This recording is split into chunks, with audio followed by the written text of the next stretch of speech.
So welcome, distinguished ladies and gentlemen, to the 2022 edition of the NIDOA Calgary Professional Dinner. Let's give them a round of applause. And also, if you don't identify as a lady or a gentleman or distinguished, you are still welcome to this program this evening. The theme for tonight is Elevate, accelerating the rise of emerging leaders. So for those of you who like speeding, you can accelerate legally tonight. And I don't want to see all of you doing fit farm, no staircases, we're only doing elevator, okay? So you have full permission to do all those things. So we're going to have an amazing program. This is the first time we're having this professional dinner in person in 3 years, right? So this is amazing to be back in person and having this kind of connection, yeah. I'm just remembering that I was 3 years younger, and I shed a tear. So this event is put on by NIDOA Calgary, and NIDOA is for Nigerians in Diaspora. It's the Nigerians in Diaspora organization, and it's an organization that's the umbrella group for professionals, for Nigerian professionals in Diaspora. And so you're probably wondering, like, what's this event MC and comedian doing here? But I'm also a professional. I feel like the definition of profession includes if you have a specialized skill that you can monetize, right, that you use to make money. And so don't just think that I'm just this funny guy here tonight. I'm using this to make money. Every joke I crack, if you laugh, NIDOA is going to pay me $1 per person per laugh. So I encourage you to laugh a lot tonight. Madam President is very uncomfortable right now, but it's all good. But I'm also an engineer. And believe it or not, engineering was not my first choice. Like a lot of young Nigerian boys, I wanted to become a professional footballer. Yeah, and I really worked hard for it. I really tried my best. And I can't say that I didn't try. I really put a lot of effort into it, and my dreams died when I realized that I was only going to be good enough to really fetch water for those who are really talented in this sport. But it's not all my fault. It's not all my fault. I have to let you know that my peers who were also training to become very good footballers, their parents would tell them, go ahead, Bobby, you can be whoever you want to be, anything you want to be, if you put your mind to it. I told my father that I wanted to become a professional footballer, and he laughed. In fact, he laughed so hard, that's how I decided to start telling jokes for money. So the reason I'm here is because of my father. And there's this stereotype. I think NIDOA is trying to break that stereotype about who can be called a professional. And there's a stereotype that in a Nigerian family, a typical Nigerian family, there are really only 4 kinds of professions that are acknowledged. First is engineer, then you have doctor, then you have lawyer. The last one is embarrassment to your family. If you're not in the first 3, then you know where you are. And I think that that's unfair. I think NIDOA agrees with me that that's unfair because that's just not representative of the general populace, right? I mean, we can test it out in this room here. If you have studied as or are practicing engineering or as a doctor or a lawyer, let me hear you make some noise. They didn't even sound proud with themselves. Okay, so if you're in the 4th group and you're an embarrassment to your family, let me hear you make some noise. See, these are the people that studied arts. These days we call them creatives. But like I said, NIDOA believes that, professional does not just include your traditional professional jobs, but really all different forms of professions where you have this specialized skill and you're using that to make money. So welcome to everyone here. Whether you're an engineer, doctor, lawyer, or an embarrassment to your family, you're very welcome. This event also has, we're trying to bring NIDOA into the future, right? Or even, it's not even too much future.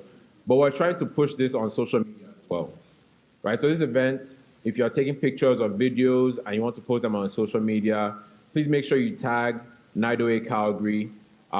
There's a hashtag as well. As I said, hashtag, a certain age group checked out. I won't say the age group, but there's a hashtag as well for this event, and it's hashtag NIDOAPD22. Hashtag NIDOAPD22. So if you're posting on social media, please tag NIDOA Calgary and use the hashtag as well. I'll probably say that again later on in the event.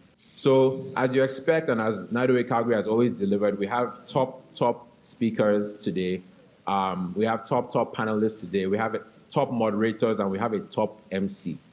Thank you. So I won't waste too much more time because we have really exciting speakers and exciting topics to get into. And so first up, I will bring up someone who said she doesn't want a long introduction, and she skillfully achieved that by not providing me a bio. Okay. And so I'm going to call up the president of this association. The only thing I want to say about her is that she has a lot less gray hair than the last president of this association. So ladies and gentlemen, put your hands together and welcome up Madam President, Mrs. Lillian Ali Balogun.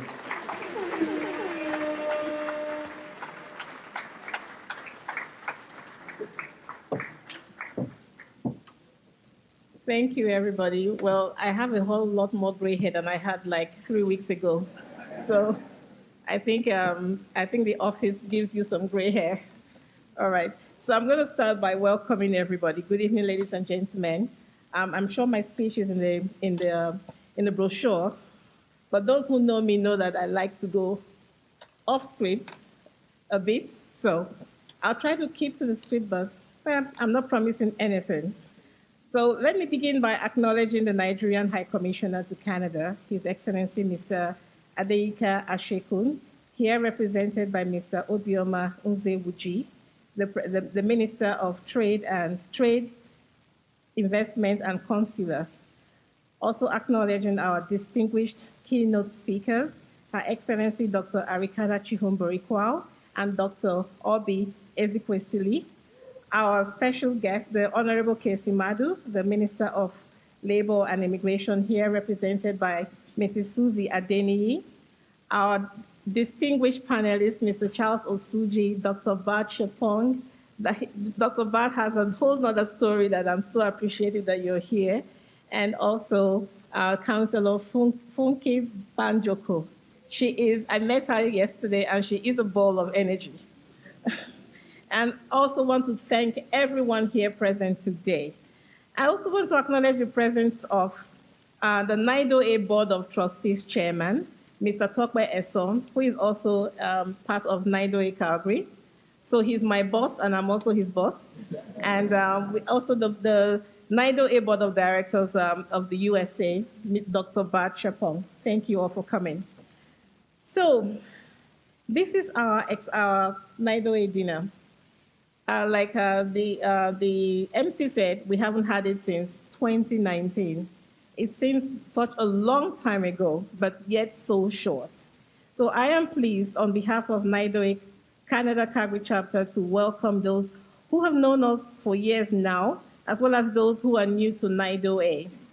A lot has happened since we had the last dinner in 2019.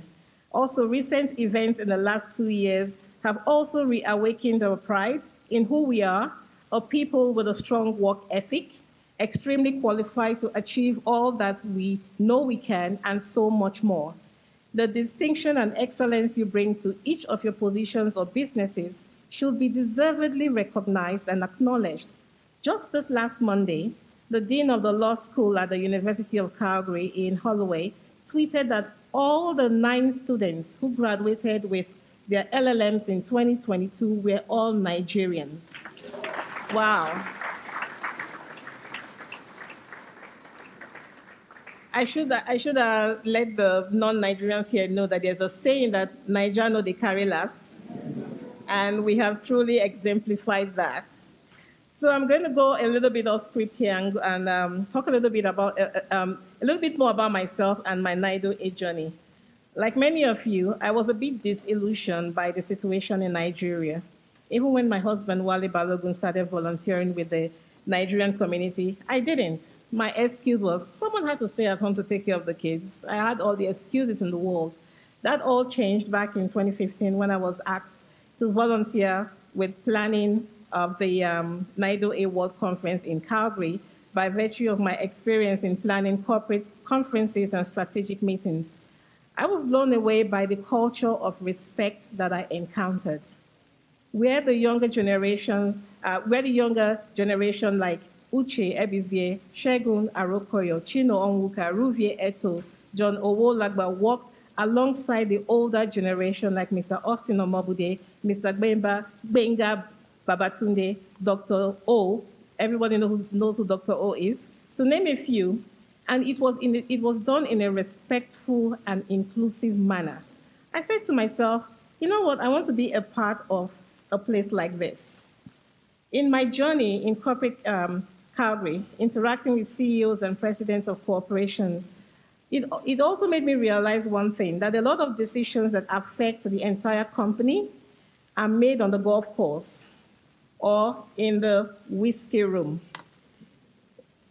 Personal connections and introductions are often made after hours. We as the Nigerian people, we work hard. We don't make the time to go to the golf course, to interact and make those connections that will affect us. I think it's time that we change that. I think it's time that we forge our own course. And everyone here today, our distinguished panelists, our distinguished guest speakers, they have all done that. And even and also our moderators and also the MC. So give yourself a round of applause. Okay. At NIDOA Calgary, we firmly believe in elevating ourselves to lofty and successful positions to influence the change we need for ourselves and our children. Hence the name of this year's professional dinner, Elevate, Accelerating the Rise of Professional Leaders, which aims to motivate the audience to aspire and position themselves in leadership positions in politics, business, and in the boardrooms where far-reaching decisions are made.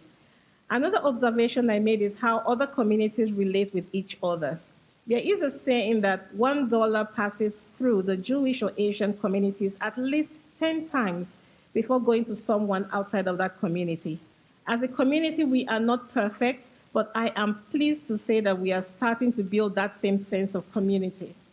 I am proud to say that at NIDOA, we strive to practice what we preach.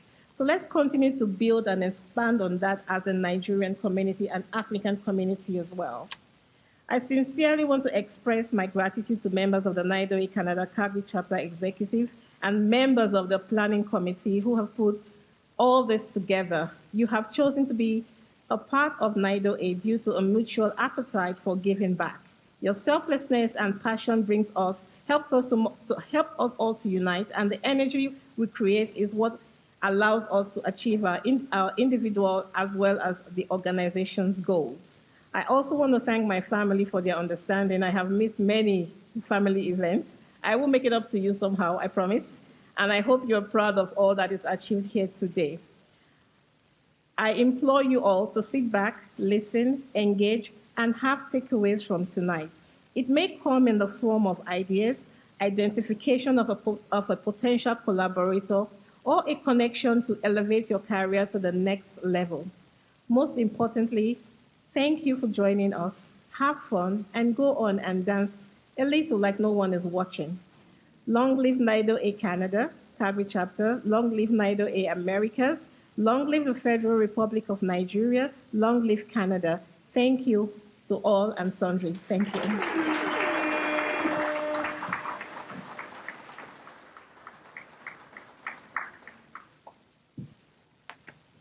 Thank you. Let's give her another round of applause. That was lovely. As she said, we're here to be serious and be professional, but we're also here to have fun.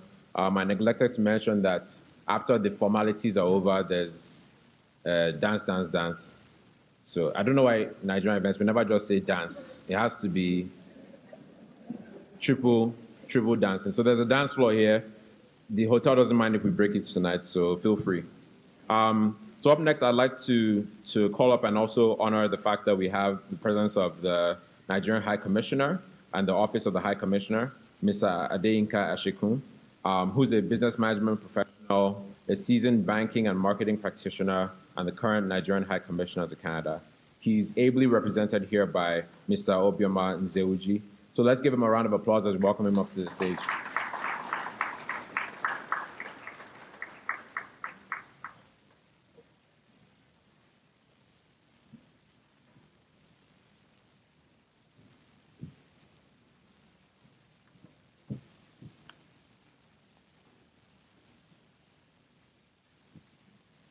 The president of Nigerian Diaspora Organization, Calgary chapter, Mrs. Lillian Balogun, and her spouse, Mr. Wale Balogun. The distinguished keynote speakers for this evening, Her Excellency Dr. Arikana Chihombori Kao, and Dr. Mrs. Obiageli Ezekwesili, former Vice President of the World Bank, and her spouse, Pastor Chinedu Ezekwesili. Honorable K.C. Madu QC, Minister of Labor and Immigration of Canada, represented.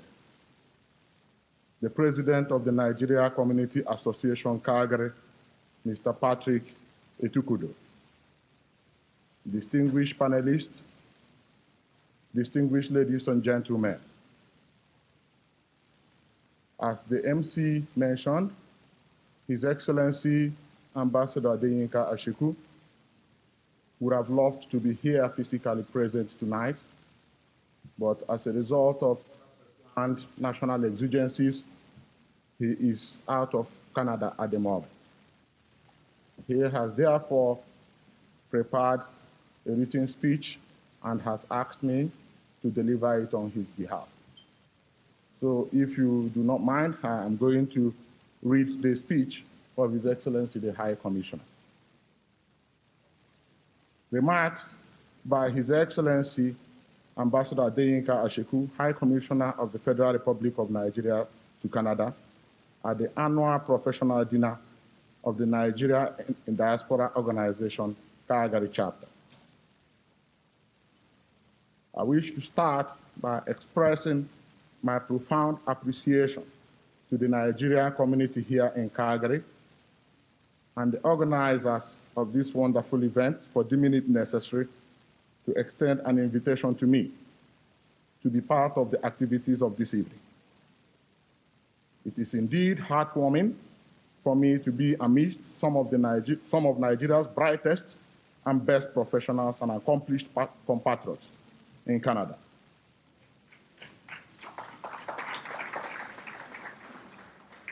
As the principal representative of Mr. President here, I am ever conscious of my responsibilities to all Nigerians in this country. It is for this reason that I am extremely delighted to be associated with this annual dinner, which has proved to be a veritable platform for social interaction and exchange of ideas on contemporary issues in Nigeria and beyond. I am particularly proud of the excellent arrangements put in place by the leadership of this organization to ensure the success of this evening's event. Ladies and gentlemen, I can personally relate with the urgency in the tone of the theme, accelerating the rise of emerging leaders. You will agree with me that there is no better time to fast-track the pace of grooming leaders with the right set of leadership skills and values. I believe that there are eminently qualified speakers tonight that will do justice to this theme in a more holistic manner. Accordingly, I crave your indulgence for me to restrict myself to my role in Canada, which is essentially diplomacy and promoting the interest of Nigerians in the host country, among others. As you are probably aware, one of the major functions of the Nigeria High Commission, or any other diplomatic mission for that matter, is the protection and promotion within the host state of the interest of the sending states and its nationals. In other words, my major priority here in Canada is the protection of the interest of Nigeria and Nigerians. The discharge of this mandate cuts across different activities and services that the Nigeria High Commission provides. The services in question are mainly provided by the Consular and Immigration section of the mission. Some of these services include the processing of passport applications, issuance of emergency travel documents, as well as the certification and authentication of documents, among others. In furtherance of this mandate, we embarked on passport intervention programs last year in a bid to ameliorate the stress and the burden most Nigerians face with having to travel to Ottawa from faraway provinces just to renew their international passports. We have been taking this service to Nigerians across Canada, one province at a time, and it's an ongoing process. The good news is that despite the challenges we face, Nigerians in Canada can now predict with a measure of certainty when their passports will be ready from the date of biometrics. Madam President, dear compatriots, bilateral educational cooperation is another area that forms a major plank of Nigeria's engagement with Canada.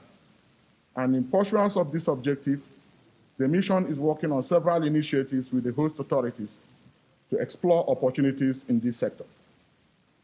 Only last month, the mission facilitated an official visit to Nigeria from the Ottawa University, during which high-level meetings were held with critical stakeholders to further enhance the frontiers of cooperation.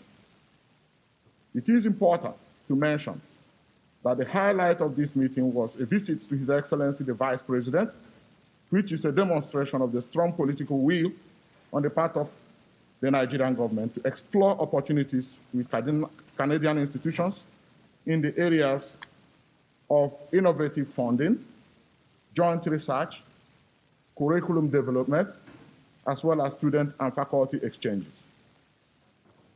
Similarly, the mission facilitated a successful virtual trade mission for the city of Brampton to Nigeria a couple of months ago.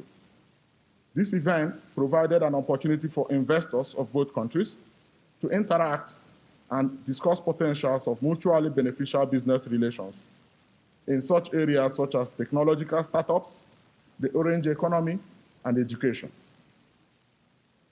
Distinguished ladies and gentlemen, this is not a night for long speeches.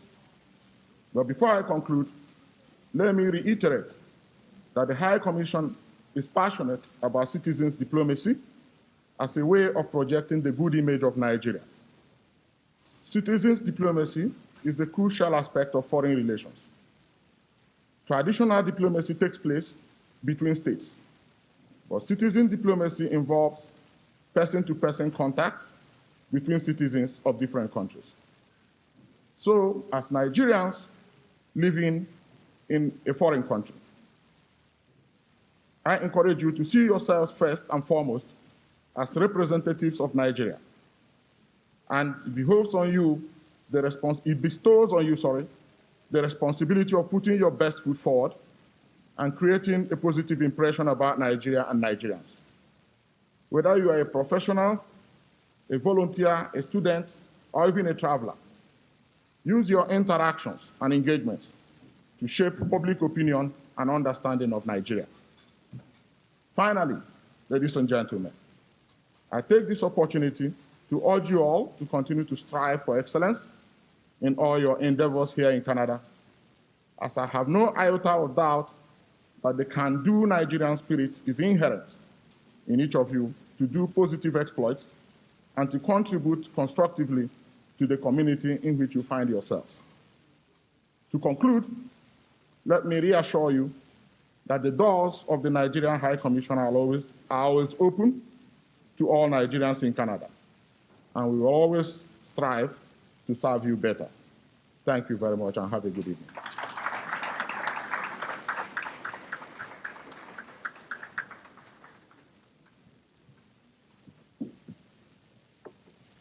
Thank you very much, sir, for delivering those words.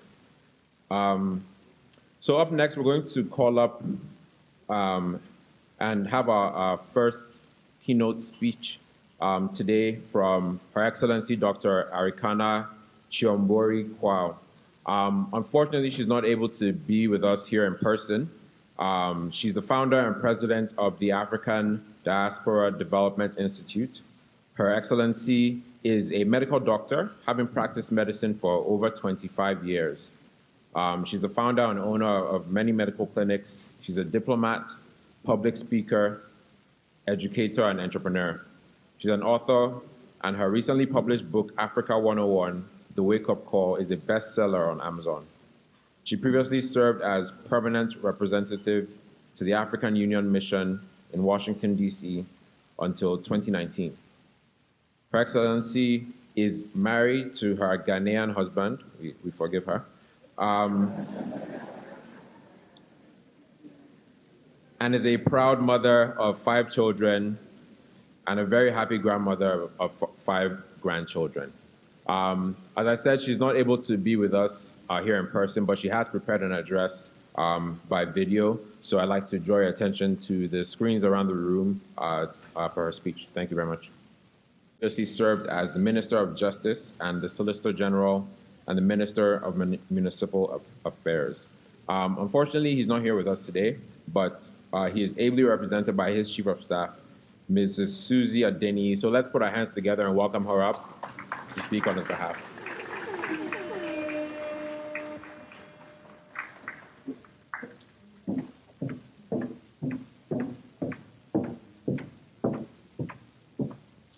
Good evening, everyone. My name is Susie Adeni. I am the Honorable Casey Madu's Chief of Staff. Unfortunately, he couldn't be here today due to other commitments in Edmonton, but I do know that he would want me to say a few words on his behalf. But I know that I'm holding up dinner, so I'm not going to say a lot, okay? So one of the things that I first want to say is how fantastic it is that 2 of our keynote speakers tonight are women, because we're constantly trying to encourage more women to get involved.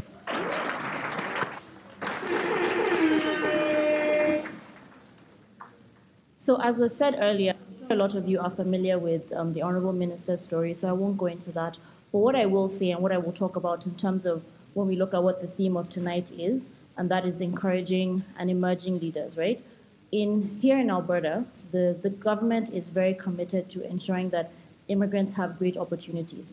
And as Nigerians, we've actually had an opportunity to influence a lot of things happening in politics, and that's obviously partly because of Casey Madu being where he is today. There are a number of people sitting in this room that now sit on boards, committees, of the government of Alberta, due in part the work we've been doing in government. When we talk about politics here, it's from how we do politics at home, and people don't think about that.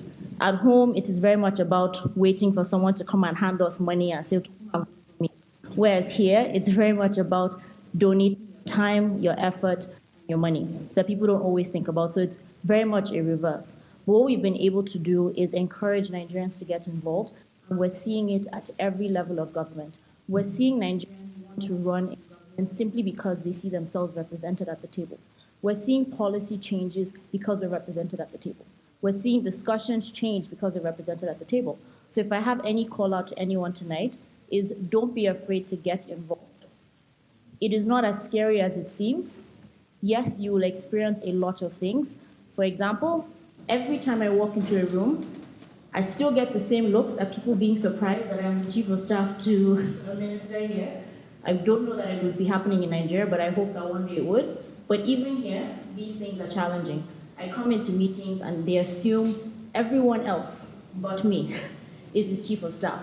But that's fine. So there are challenges and we can overcome them, but we do have to make sure that we are getting our voices heard, that we are attending events, we're getting involved, and we're volunteering. And that can be in any way whatsoever. For those that might be interested in politics, that could be volunteering on your local boards, it could be volunteering during elections, to canvass, to go out and talk to people. All these things and all these networking opportunities actually open a lot of doors for everyone, right? And so when the last speaker talked about when you look back at what would you say, what you had done and stuff like that, I think we've definitely made our mark here in Alberta, and we're continuing to do that every day. So I would definitely encourage Nigerians to keep doing that. And so because I'm holding up dinner, I'm not going to continue, but like I said, thank you everyone. I'm sorry the minister couldn't be here and he would love to. And thank you to the president, and thank you everyone.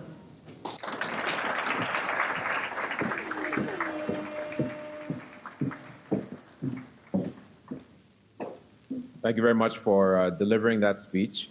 Yeah, it'd be nice to see more Nigerians in government. And like I said, we have top speakers coming up even throughout the rest of the evening, and we'll hear from Nigerians who are in government here in Alberta. So I'm very excited to see that happen. Like she said, she was standing between us and dinner. And I think dinner is usually item number 7, but we pushed it up because, we want you people to be well fed while you're listening to the rest of the speakers.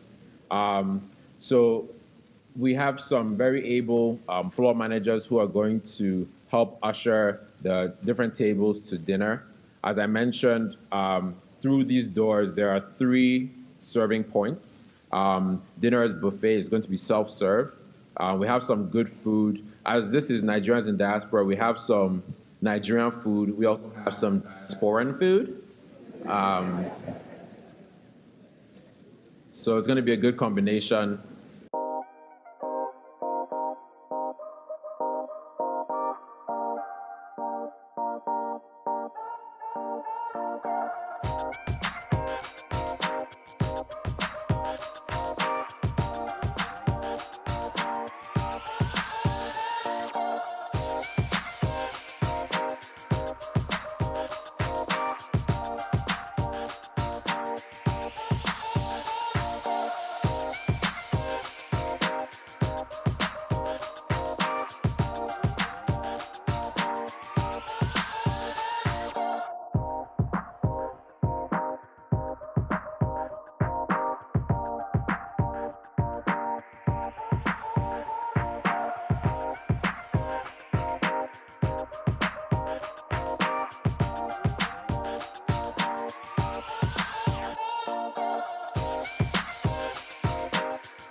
Okay, so we're moving on to the second half of our program this evening. And this is going to be a very juicy second half as well, mainly because people have eaten and so now they have the energy to really pay attention. But we also, like I mentioned earlier, we have some really good speakers. We have a panel discussion coming up as well, and it's going to be interactive sessions. We'll have Q&A. And so you're very much encouraged to listen. If you have any questions, note them down. There'll be definitely an opportunity for you to ask your questions. So we're going to move on to the next keynote speaker. And after the keynote speaker, there's going to be some time for question and answer. We're going to do it. It's very risky. It's very risky, but we're going to do a live question and answer. We're going to allow people to speak into the microphone. The DJ is on hand to cut off the microphone if your question is turning into a keynote speech. Okay? So we'll let you know when that happens. At this time, I'd like to welcome up our next keynote speaker number 2. Although it says number 2 on my paper here, I think for me this is keynote speaker number 1. I'm not just saying that because she's on my table. I was not bribed to say this. We don't do that anymore. At least not in public. So coming up next to speak to us is Dr. Obi Ezekwesili. She's an economic policy expert and is the senior economic advisor of the Africa Economic Development Policy Initiative and one of the co-founders and pioneer directors of Transparency International. She's also the founder, CEO of Human Capital Africa, working in the education sector across Africa. She's a founder chairperson of the board of SPPG, which is the School of Politics, Policy, and Governance in Nigeria. She was a candidate for office of the President of Nigeria in 2019 and was the Vice President of World Bank, Africa region in Washington between 2007 and 2012. So I'd like you all to join me and give a very hearty and warm welcome. Please welcome up Dr. Obi Ezekwesili.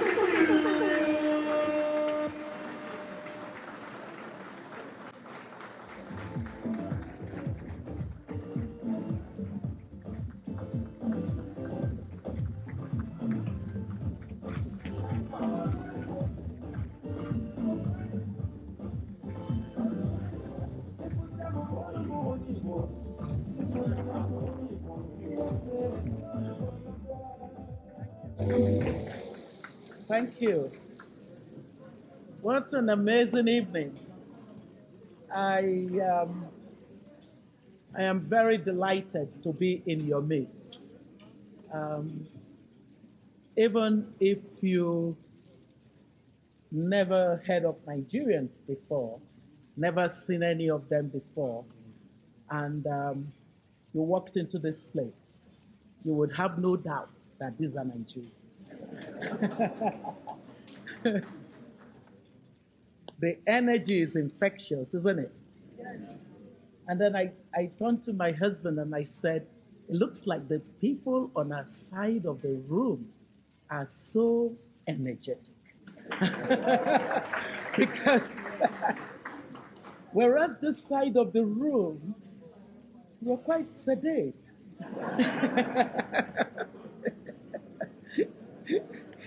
As for this other side, they were helping you out.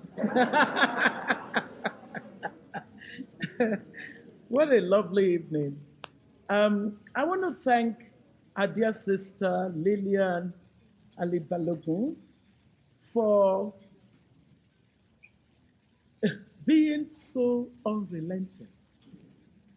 I mean, the first time I heard from her was in 2019, and it was impossible, so couldn't accept to make it. And then, of course, COVID happened. And then she comes back, and is so persistent. When I realized that her persistence had worked, was my scheduler is the most difficult person. I mean, like when I end up at events that I am involved in, they would say to me, how is Debbie? That's how you know your scheduler is doing her job.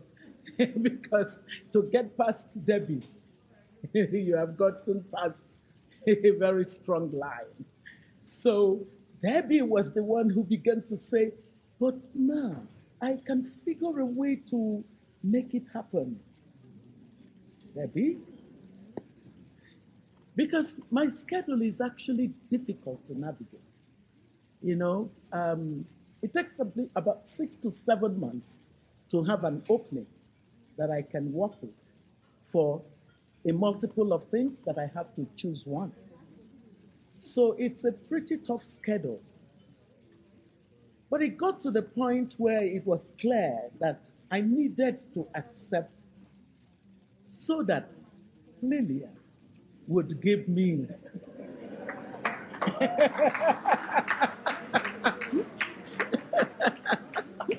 she would give me my life back. So I am so delighted, really, to be in your midst, and I am even more delighted that my husband could come along on this journey. So please help me to acknowledge my very beloved husband, Pastor NIDOA Ezekwesili.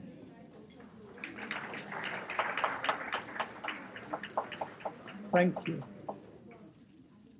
You have asked me to speak on elevation, accelerating emergent leaders. And I thought this is really quite a thoughtful topic for any group of people, any community to be focused on. The reason is that I am known to say these days that the greatest global problem that we are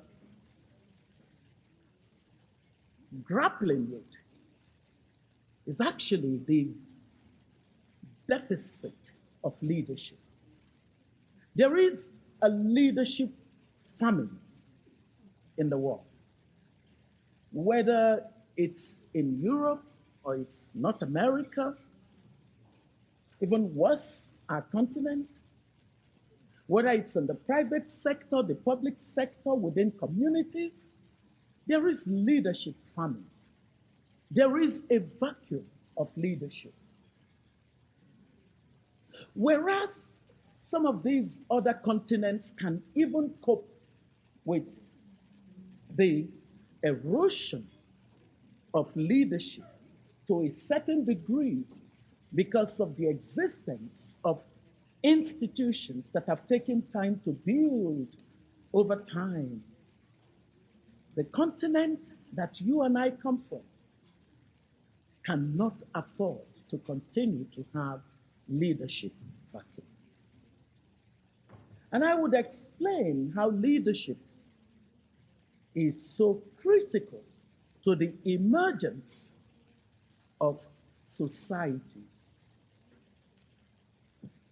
So my first set of points is to try to get us to a place of common understanding of how it is that societies quickly diverge. One thing we know of societies is that societies are made of people who have problems and therefore need solutions to those problems. The problems that societies have can either be private problems or public problems. The public problems are common problems. Therefore, for these common problems, there is a collective sense of how to find the most effective, most efficient of solutions. And so for common problems, we need a pooling of ideas, and we need a collection of legitimacy from the various members of society in systems to solve common problems. But for private problems, that's your business and that's my business. I mean, if any one of you started complaining about the government of Canada, and then we all asked you, what are you complaining about? And he says, the government of Canada hasn't married a wife for me.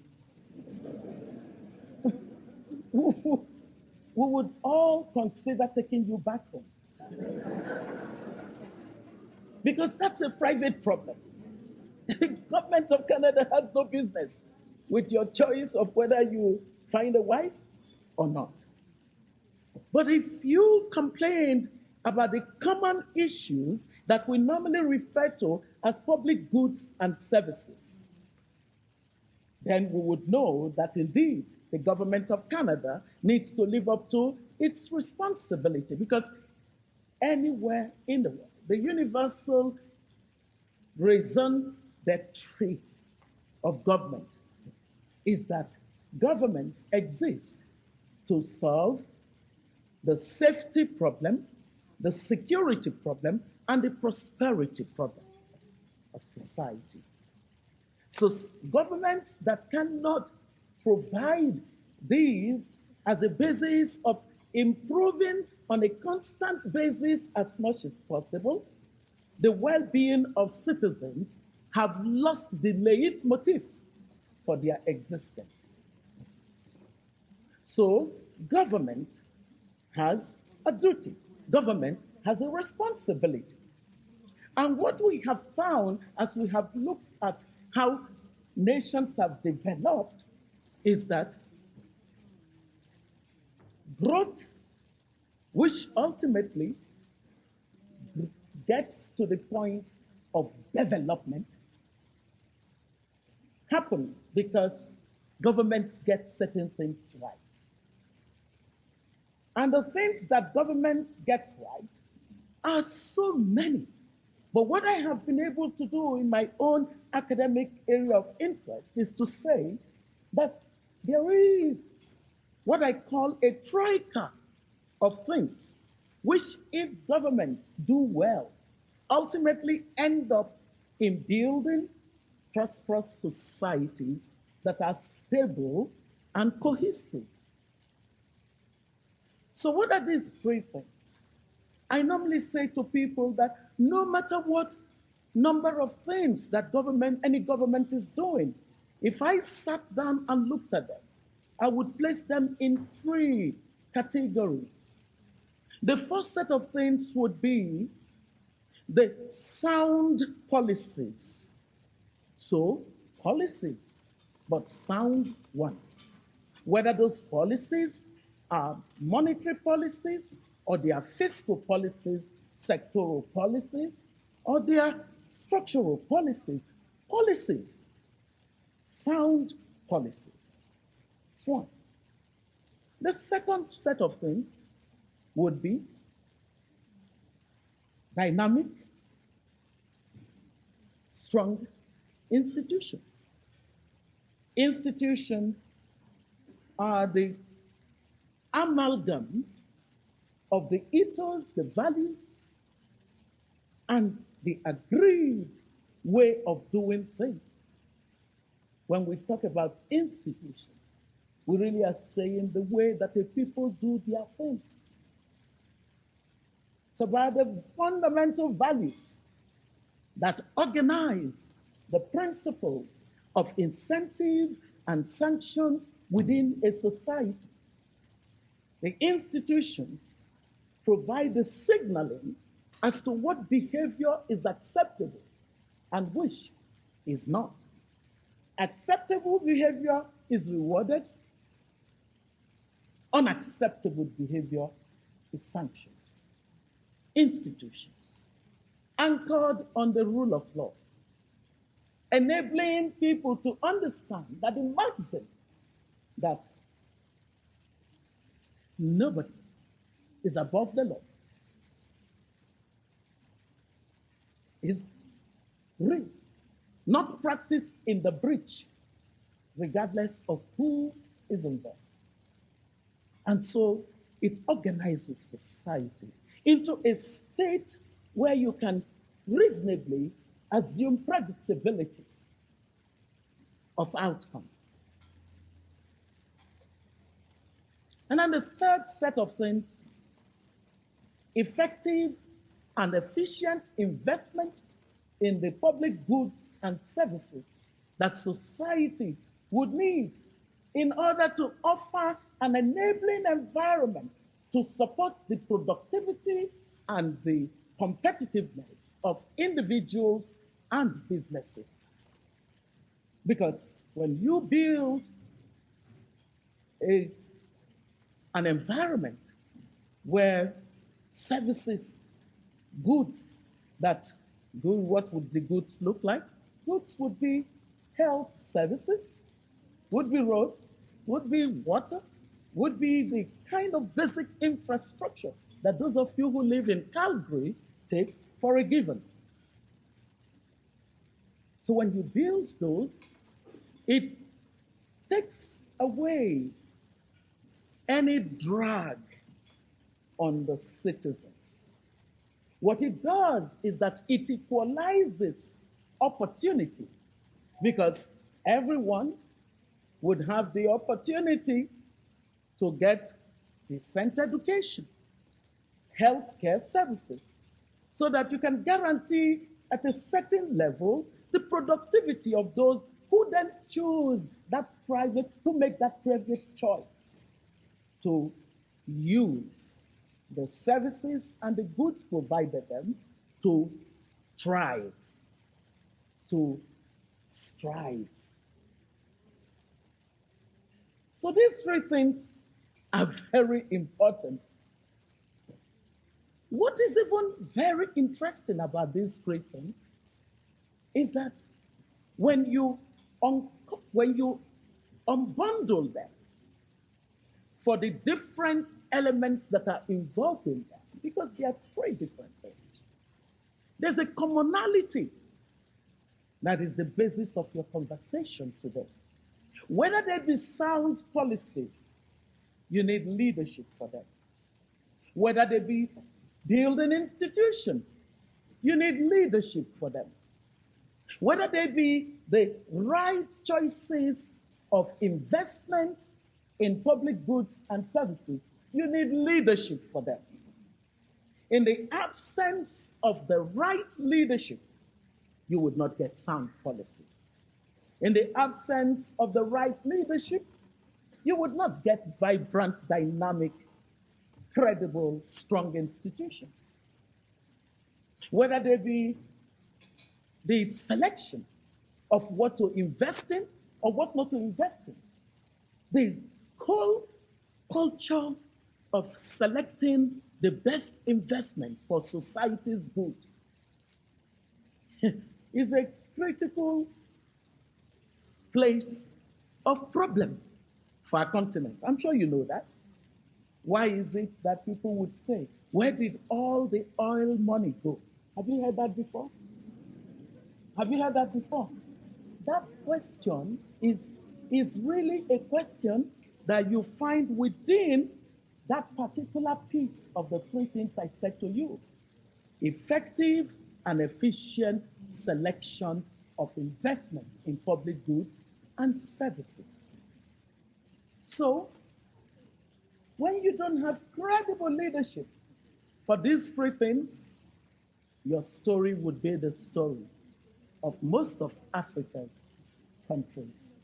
Have we come to a place of agreement in terms of laying the context for the topic that we've chosen tonight?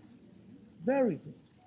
Because having come to that, we now say to ourselves, how do we not just think that this is something that needs to be fixed? What should be our rallying point for the fiercest sense of urgency for fixing a problem of this kind? I would probably say that even if you were not concerned at all, because you are living the life, you are enjoying Canada.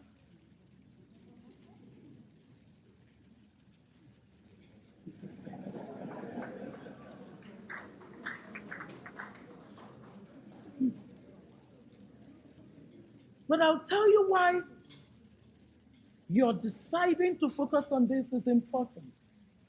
You may be enjoying Canada, but I can tell you that statistically, you are just 3 cousins away from poverty.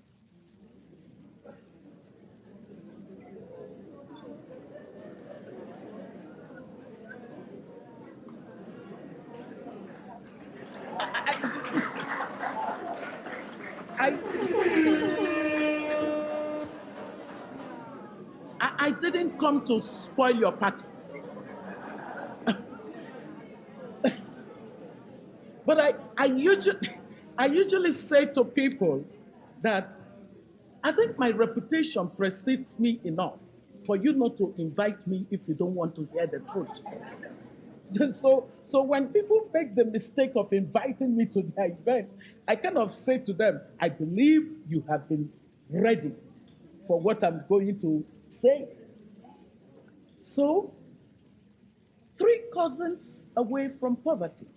In fact, for some of you, 2 cousins away from poverty.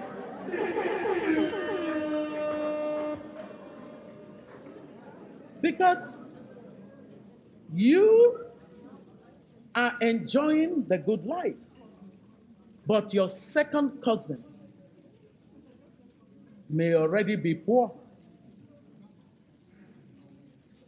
Because somehow your first cousin has managed to escape it also.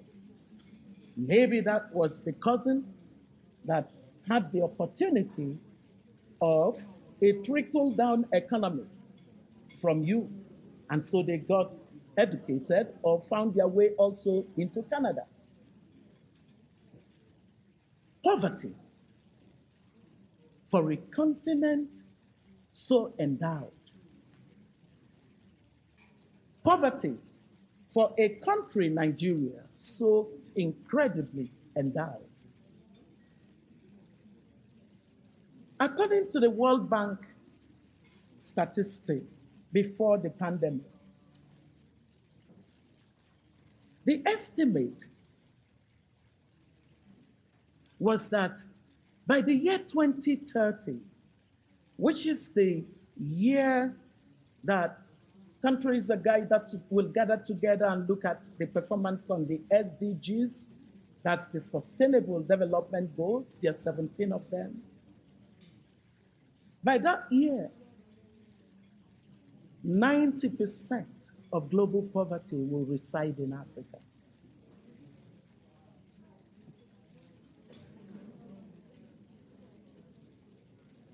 It's sobering. It is very sobering.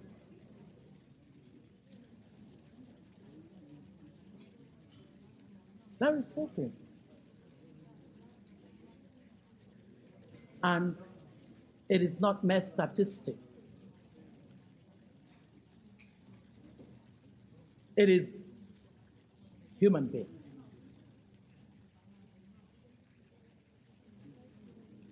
So we must have a sense that this is entirely not acceptable. The reason it is not acceptable is that based on what I said in laying the context, we have actually seen countries address poverty. I mean, take a story of China. In the 60s of our gaining independence and a few years after, our GDP per capita was higher than that of China. 40 years ago, nobody saw China coming. It took the assemblage of these three critical things that I said, and China commenced growth. Why is growth important? Well, in economic development model, what we have seen is that it is impossible to tackle poverty without growth. Economies must grow in order to reduce poverty. The growth is not a sufficient condition, but it is a necessary condition for poverty reduction. The quality of the growth can also determine how fast poverty is tackled, which is why we talk about equitable growth, we talk about inclusive growth, we talk about shared growth, broad-based growth. Policies that are sound would generate those kinds of growth. So China, in a space of less than 3 decades, was able to begin to resoundingly, it's one of the revolutions, really. It's a miracle that over 800 million people are lifted out of poverty within that range of time because they got the matter of policy. China used to distribute poverty amongst its people. When it chose an economic system that pretended that it was everybody at the same level, But as soon as it understood the power of incentive to thrive and to earn the reward of your effort, and it let go of its citizens to gain the reward of their productivity, their innovativeness, their creativity, growth was bound to happen. And today's China is a story. That's what we're looking at. Nobody saw India coming 10 years after China. That's 30 years ago. But many of you know that India's investment in human development, just like China, has really massively helped that country. I remember in my days in secondary school in Lagos, was that era when the Indians were stricken by a lot of famine, and many of them went abroad. So we got many of them as teachers in my school. Many came to Nigeria. Anybody remembers this? Or was I the only one? Am I the one who is oldest than all of you here? I don't mind. I love being, But I had Indian classmates. We had Indian teachers in the sciences, especially, and mathematics. I recall saying to my Indian classmates, no way are you going to beat me in my country. I had to represent Niger. Imagine an Indian child coming to Nigeria and beating all of us in the subjects. How would that look? It didn't look good. But guess what?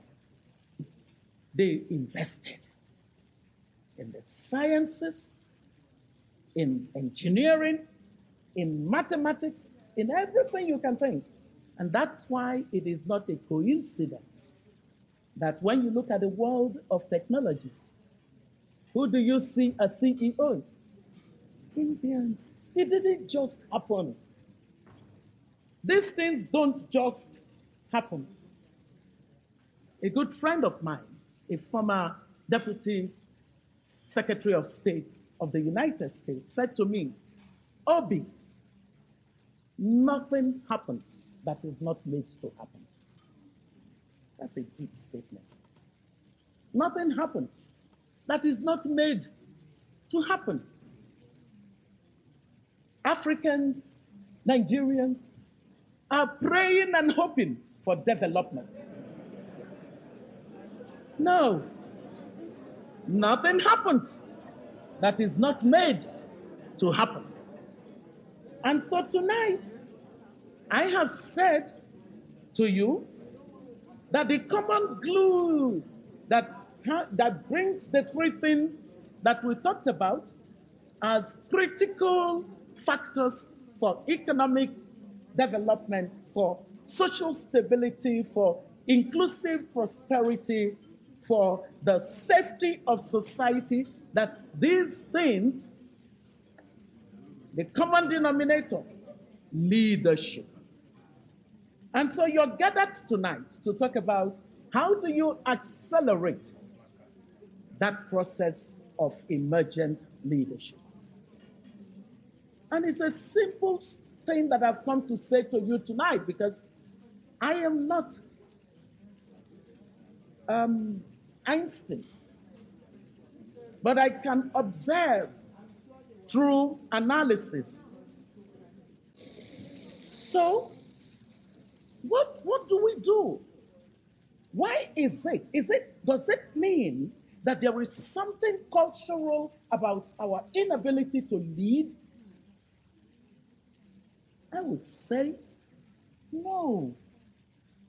There is nothing cultural about failure of leadership. What happened to us? We made a choice. We made a choice to not take leadership seriously.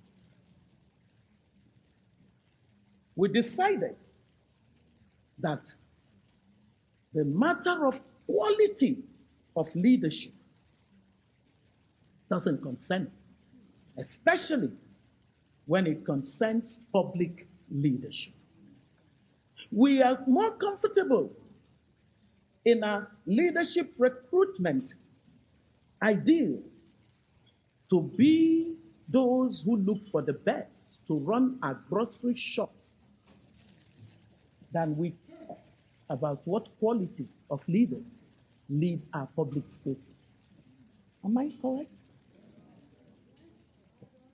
Those you would not hire to run your supermarket, the minute they tell you they want to run for public office, you wish them well. And as soon as they win, you excellency them, and you distinguish them, and you honorable them. Even when you know that there's absolutely zero excellence to them.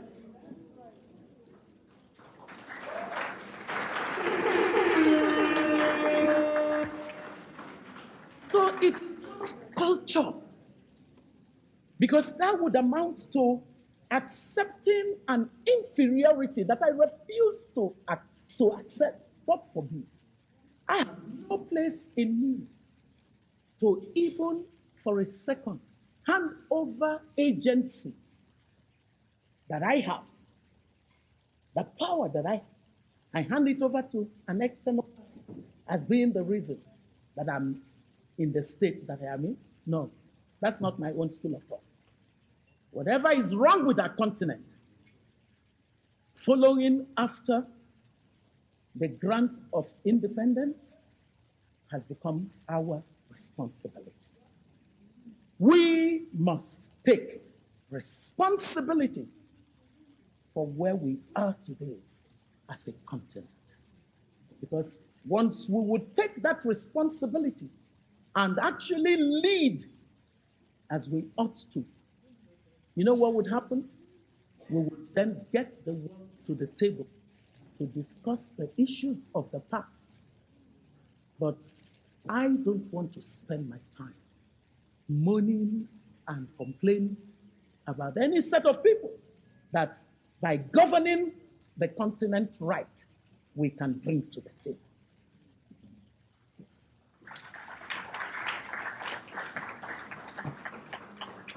So, realizing the importance of the emergence of quality leadership,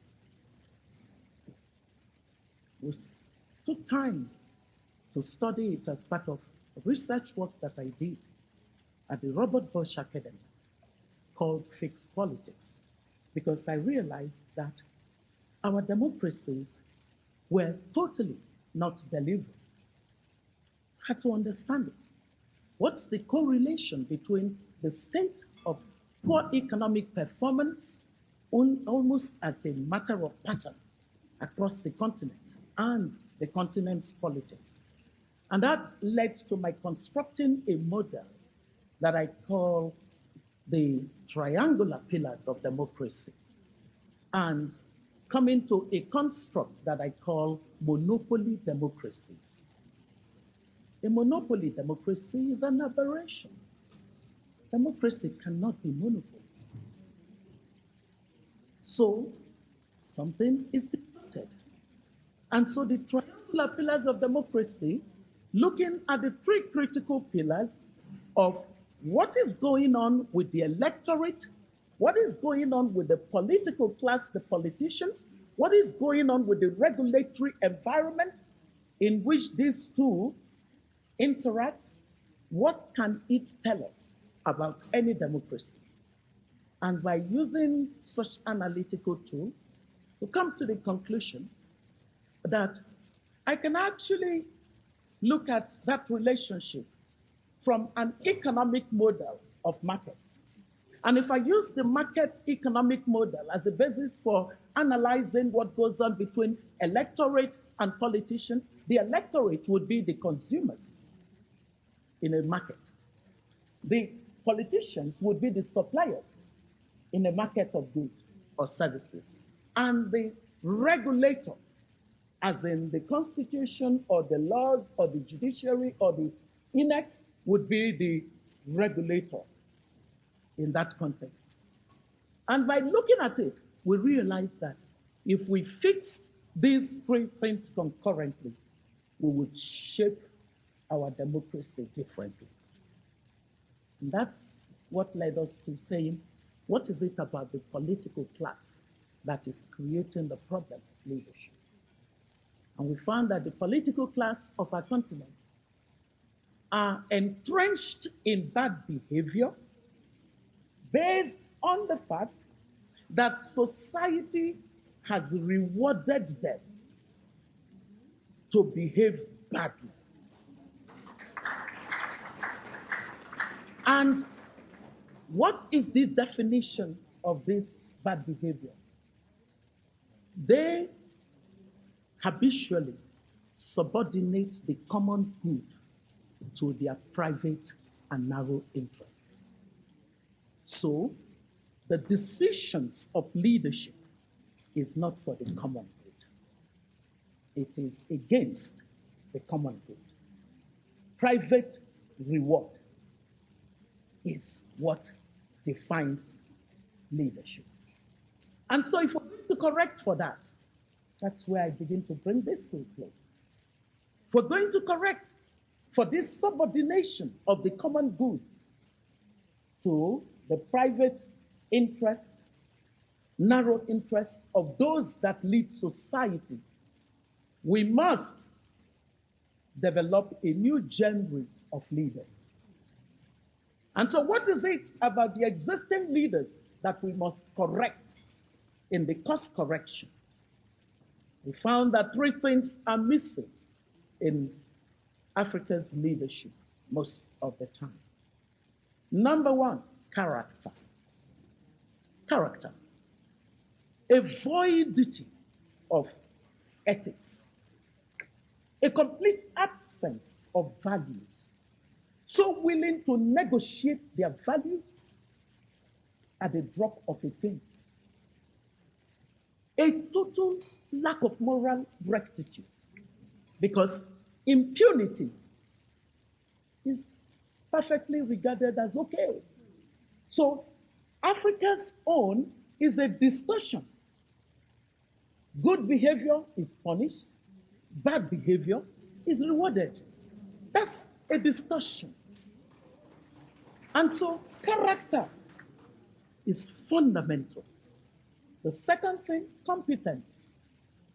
Have you not seen a majority of so-called public leaders? And as soon as you begin to say certain things, their brain will check out of the room. You literally see it take a walk. Because there's been no deliberate effort to actually train for the knowledge necessary to make the right decisions. You must be skilled in the knowledge of the things that you would preside over. Doesn't say you need to be a professor in the field, but cognitively, you should have the power of critical thinking and reasoning to cognitively determine the knowledge that you need as a minimum for the right decision as a leader. And then the third one, capacity. It is the word of God that says that if you faint in the day of adversity, your strength is small. Well, the only place where the strength of a number of our leaders is not small is when they are scratching the thing to take money from the public treasury. But when it comes to the critical challenges of solving problems, of being able to deal with challenges, there's crisis, everybody goes, The leader is crying, the people are crying. So who is leading who? Capacity. The capacity to build solutions. The capacity to mobilize group resource to solve problems.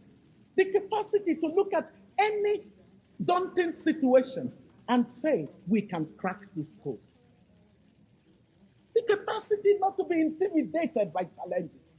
The capacity to be angry at situations that should not be.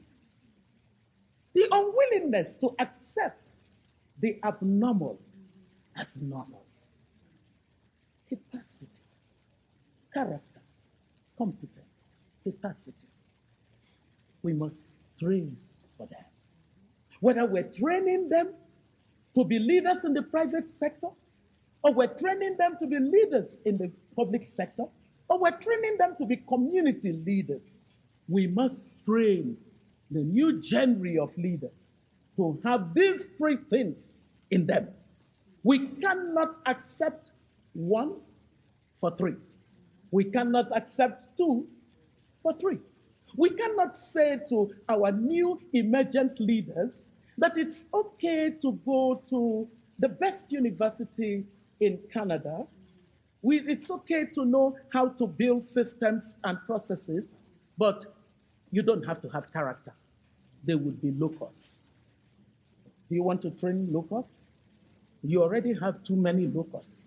So why do you want to add more?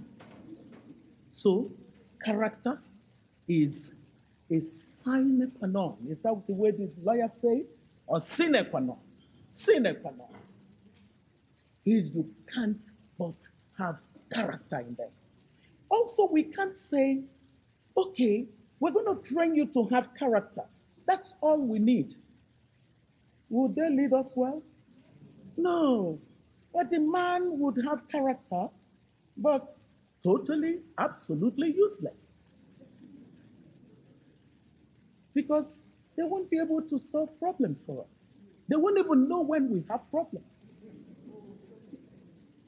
So you see these three things, non-negotiable. And so, it means that we have identified what we must train for. So the next thing is to be deliberate about designing the curriculum with which we train and the system through which we produce them. And that's exactly what we went on to do. So when you heard my introduction, you talked of me as founding the School of Politics, Policy, and Governance. And we started last year a 10-month curriculum where we immerse them in that character training, and then a whole curriculum of 140 topics across multiple disciplines of the things that they must know. When I put a graduate of the SPPG before Biden or before, remind me, Trudeau, they will beat them because of the extent and the content of knowledge. 94 faculty from around the world teaching and training in economics, economic policy, trade policy, industrial policy, in energy, in human development, in institutions building, in security, in conflict management, in just name it. The cross-cutting, where did we generate the areas of knowledge that they must have from? Through the analysis of the areas in which the leaders of Africa have been failing. And that's where I'm ending. You see, you cannot solve a problem that you do not have an evidence-based approach to. We have always been a people who like to assume. Obviously, I think I know her. You know her? I know her now. How do you know her? I said I know her.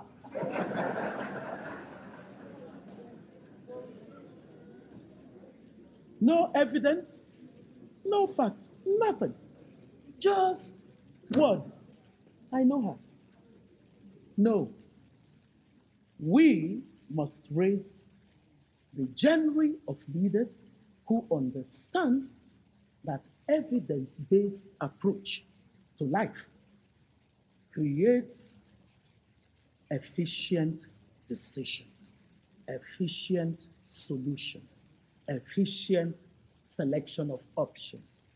And ultimately, what would happen when we have these kinds of leaders is that Africa, Nigeria, will begin to do well in solving the two major economic problems that assail us: the productivity problem and the competitiveness problem.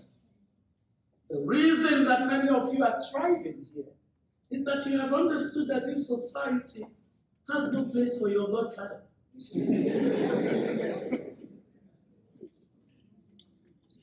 You gotta put in the work. Yeah. You've got to put in the work. Where's that my young friend that was saying she walks into the room and they don't expect that she's the chief of staff? Of course they should. You should walk into that room totally sure that you know what you're talking about.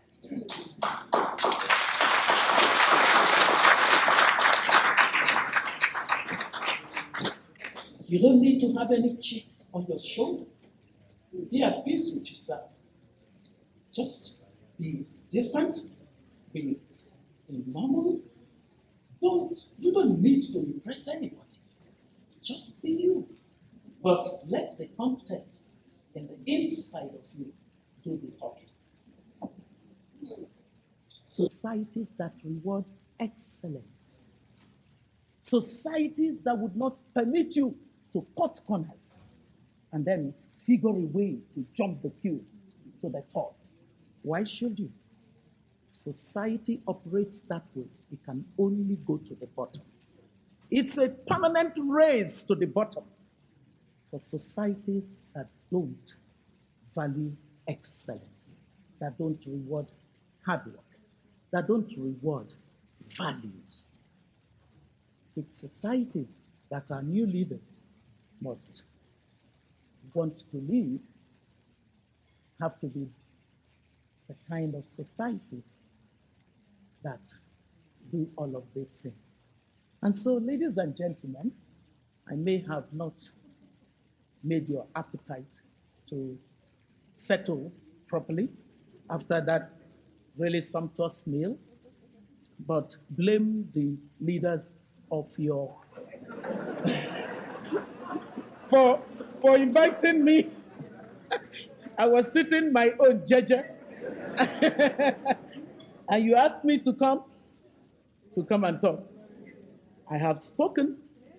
I hope you have heard, and I trust that these emergent leaders will see that the deliberateness with which we can grow them at scale is what I have just outlined. Because already, the first class graduated in January this year.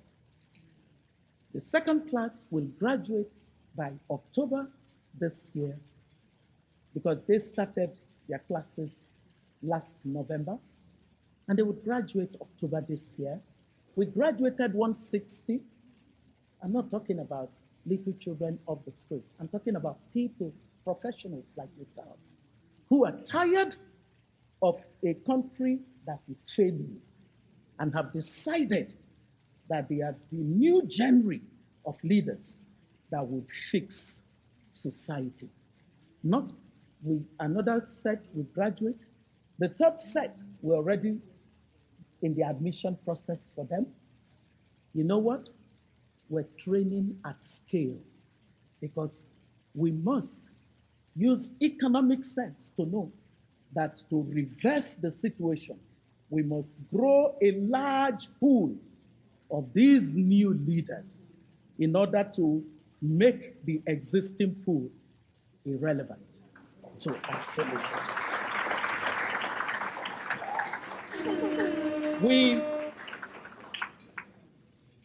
We're also we're already working on that, 7 more SPPGs across the continent, because the leadership famine on our continent has to be solved.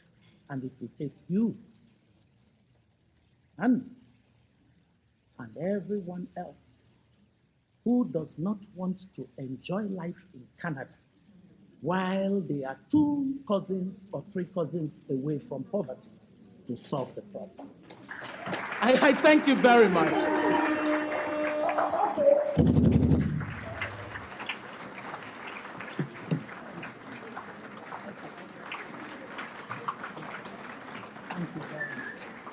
Thank you. Thank you. Thank you very, very much for such an impassioned speech. I know people's heads are turning already. So, as mentioned, there are different institutions, and institutionally, as NIDOA, we like to make sure we keep the time. But we cannot let her leave without asking her a couple of questions. So we have time now for 1 or 2 questions. If you have a question, I will hold the microphone to make sure you don't take it and start to do your own speech. So if you have a question that came up while you were speaking, I'd like to, okay, so we have the first question. We probably will be able to take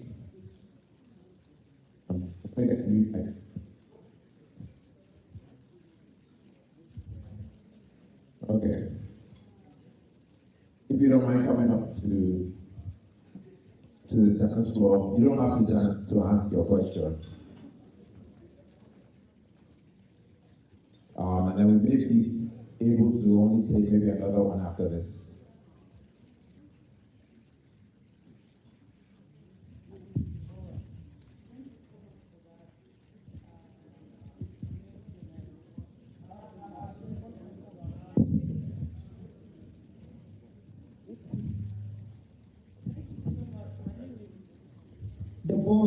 Oh, that's nice. All right. Okay. Thank you for the issue of character. I believe that half of us here were given birth to about 50 to 55 years ago. And I believe that that was when the problem started in Nigeria. We are self-centered in Nigeria. All we think about is ourselves. And that's where the issue of personal growth and equitable growth comes in. We are not thinking about any other person. I will think about myself and my children before I think about my neighbor's children for growth. Now, my question is, how are we, because what I don't have, I cannot give as a generation. How are we going to raise this new generation? How are we going to test the people that are going through the SPJ program? That when they get to that place, they will not do the same thing. Those are the problems I thought about in terms of character. When we look at our gatherings. I think I get the question. Yes, thank you. Yeah. Is that it? Okay. So, very germane question. But, one of the fallacies that we must do away with is to assume that no one can be raised to buck the trend. In most societies that found themselves in the condition we found ourselves, I can tell you of one. It's not a full-fledged country. How many of you know a place called Hong Kong? Yeah, Hong Kong was a total disaster. I mean, their corruption of institutions, of processes, of society, and their stagnation was legendary. And then the 70s came, and the citizens said, enough. We need to redefine what it takes to lead us. And the citizens placed their feet and said, we need a redefinition. Society began to define the basis of the values of leadership. So it's entirely examples about. There's another place called, I think it's the South Wales in Australia, Western Australia. Same thing. It gets to a time where it is not sustainable. And a few people who are ready to pay the price. I thought that your question was going to speak to the fact that the reason we have a scarcity of character is because character is costly. You know, we can say character and everybody says, hey, character, until we tell them the cost of character. But you know what? In every society, there are people who have paid the price, paid the cost for character.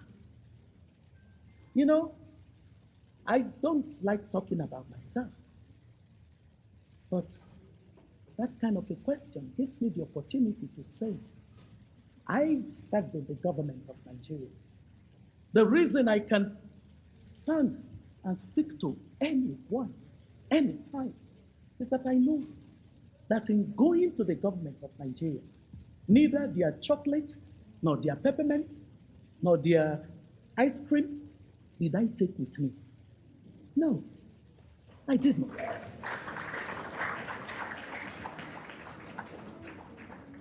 Do you know what that meant? It meant that I paid the price to serve my country. I took a 90% cut in the salary that I earned before I went into government.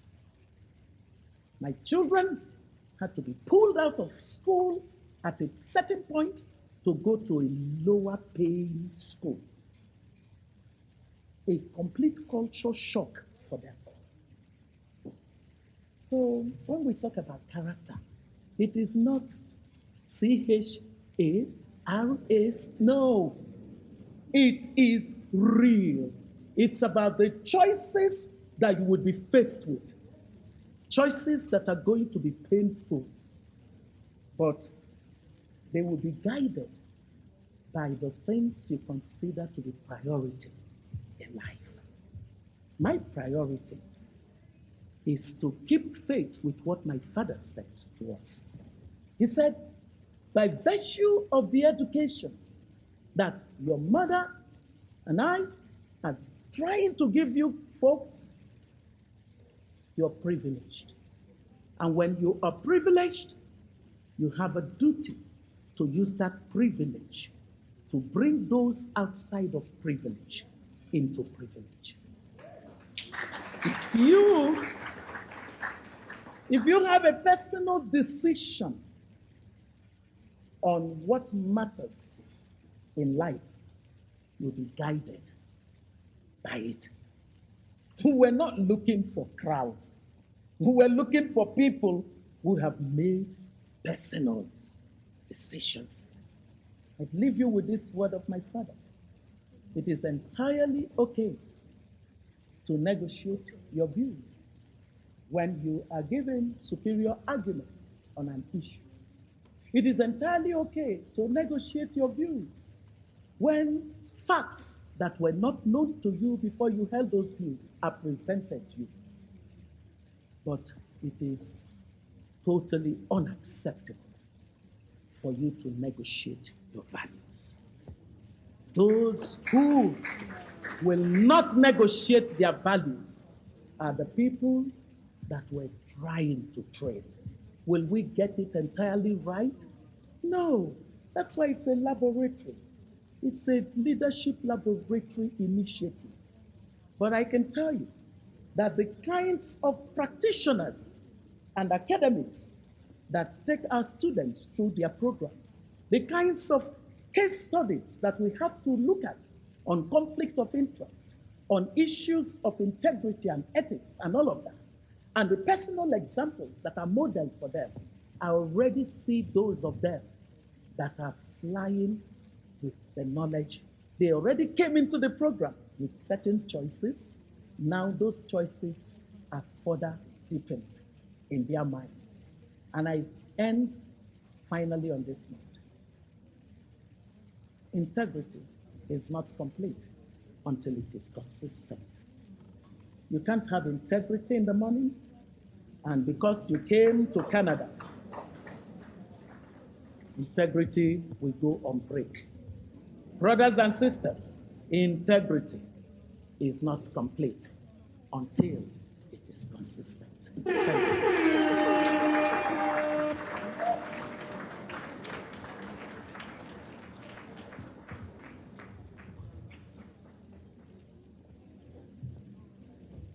Thank you very, very, very much. Let's give her another round of applause.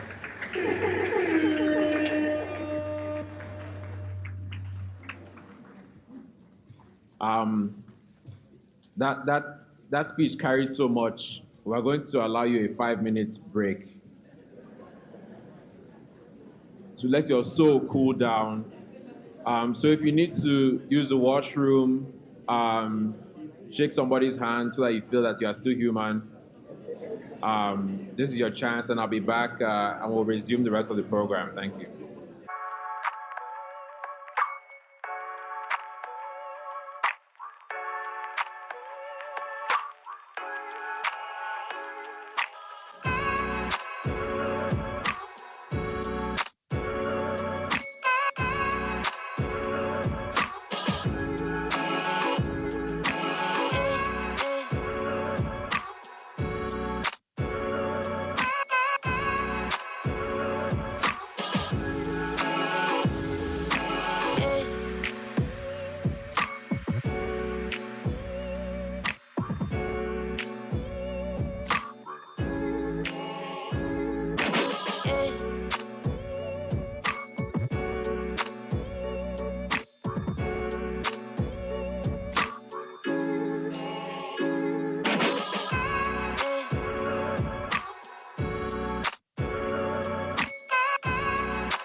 So we're come to the part of the program where we have a panel discussion and also a Q&A. So you will notice on your tables that there are some cards, note cards, and that will be used for the Q&A. That will be used for the Q&A portion of the evening. And I'm sure the moderators will repeat it, but when you do have a question, please write your question down on that card. And on the top of the card, please make sure you indicate who the question is for. We have a few panelists, and we'd like you to make sure that you indicate at the top of the card who the question is for so that we can more quickly sort through them and get your questions answered. So please, as we go through the panel session, when you have a question, write it down on the card. We're not going to risk giving somebody a microphone to come and do their beatitudes on the mountain. So please write down your question on the card, and at the top of the card, please write down the name of the person that the question is to be addressed to. And someone will come around. If you can indicate that you have filled out a card, just raise the card. We have people on the floor who will come around and collect your question and then pass it on to the moderators. So speaking of moderators, we have two very able people. They said that I'm not serious enough to do this kind of thing. Do we agree with them? So I should take over. If I do that, my balance won't clear. So I'd like to welcome up our moderators and introduce them so that you also get a feeling for who they are. Our first moderator coming up is Mrs. Ola Ifidon. She's the CEO and partner, Strategy and Business Solutions for Valcon Inc., That's a management and business consulting company here in Alberta, Canada. She's a certified business architect, and she has over 15 years experience in business analysis, architecture, strategy, capability roadmaps, business value and KPIs, and a whole bunch of other things. Behind her name, there are like 30 letters. So just so you know, this is a very capable person, okay? Aside from her professional life, she's passionate about giving back, involved in many local and international charities, including the Mustard Seed, Salvation Army, Mercy Ship, and Gentle Hands. And she recently published a book. So I'd like you to welcome up Mrs. Ola Ifedon to the stage.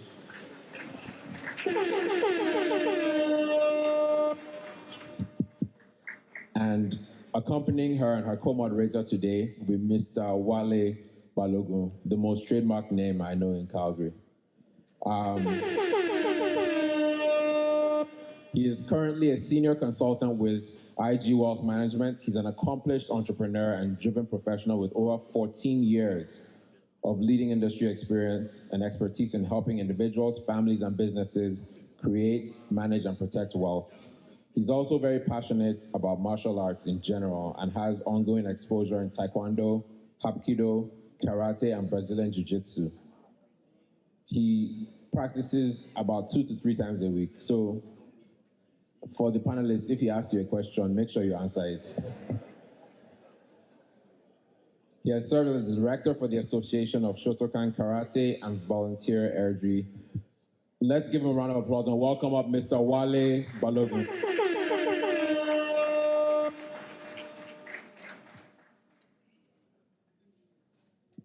Thank you. Again, thank you all for taking the time to be with us. We're going to start out by welcoming our panelists up here on stage. But before I would like to thank for Dr.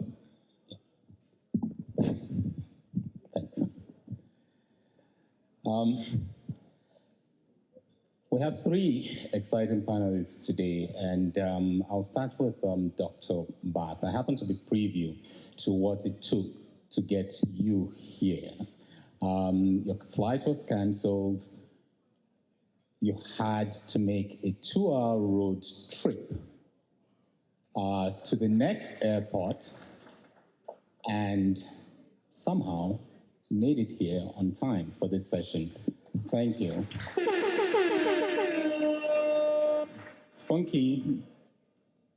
Councillor Funky Banjoko had a similar experience, barely arrived with any luggage, and somehow ended up looking fabulous for this event. I'm not quite sure how she pulled that off, but she's here with us. Well, we're excited to have her.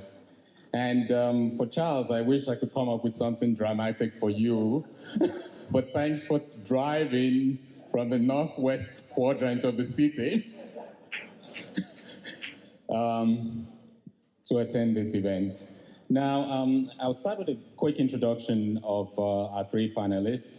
For Dr. Bath, he has a PhD and is an adjunct professor in the Department of Social Sciences at the Central Ohio Technical College, Newark, Ohio, where he teaches Introduction to Philosophy, Sociology, Cultural Diversity, Introduction to Anthropology, and Social and Global Politics.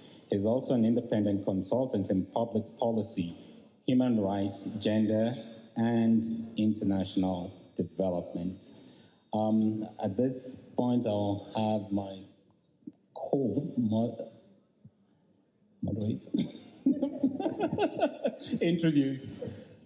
Yes, thanks, Wale, and good evening, everyone. Thanks for having us. We've introduced Dr. Berth. Can we give him a round of applause as he comes to the stage? Thank you. Thank you very much, Dr. Berth. I would have to get up, sorry. The next person would like to introduce is Councillor Funky Banjoko. Councillor Funky Banjoko is a councillor in the Regional Municipal of Wood Buffalo, Ward 1. Funky has her first degree at the University of Jos, Nigeria in 1989 and proceeded to study supply chain management at the Chartered Institute of Purchase and Supply, Stanford, UK, and completed her degree in 1997. She's a family-oriented individual, and she's blessed to tell the success story of raising her 2 children, a Division I footballer currently studying at Princeton University, New Jersey, and an award-winning community activist who has recently completed her law degree. In her own words, it has been through the help of God all the way. In 2021, she ran for the RMWB Council and won. And what she described as a big win, having the most votes and leading the poll of 24 candidates that ran for the election. With that win on October 19th, 2021, Funke Banjoko made history as she became the first Black person, man or woman, to be elected to the RMWB Council. Ladies and gentlemen, welcome Councillor Funke Banjoko. You're welcome. And the next person would like to welcome would be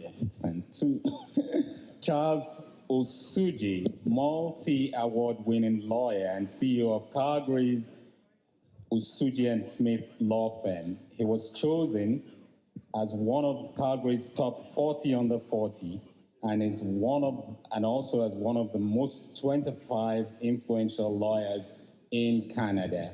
I would go on, but we're all familiar with his accolades, and we'll probably need another session to go through them all. Welcome, Charles. Thank you, you're welcome.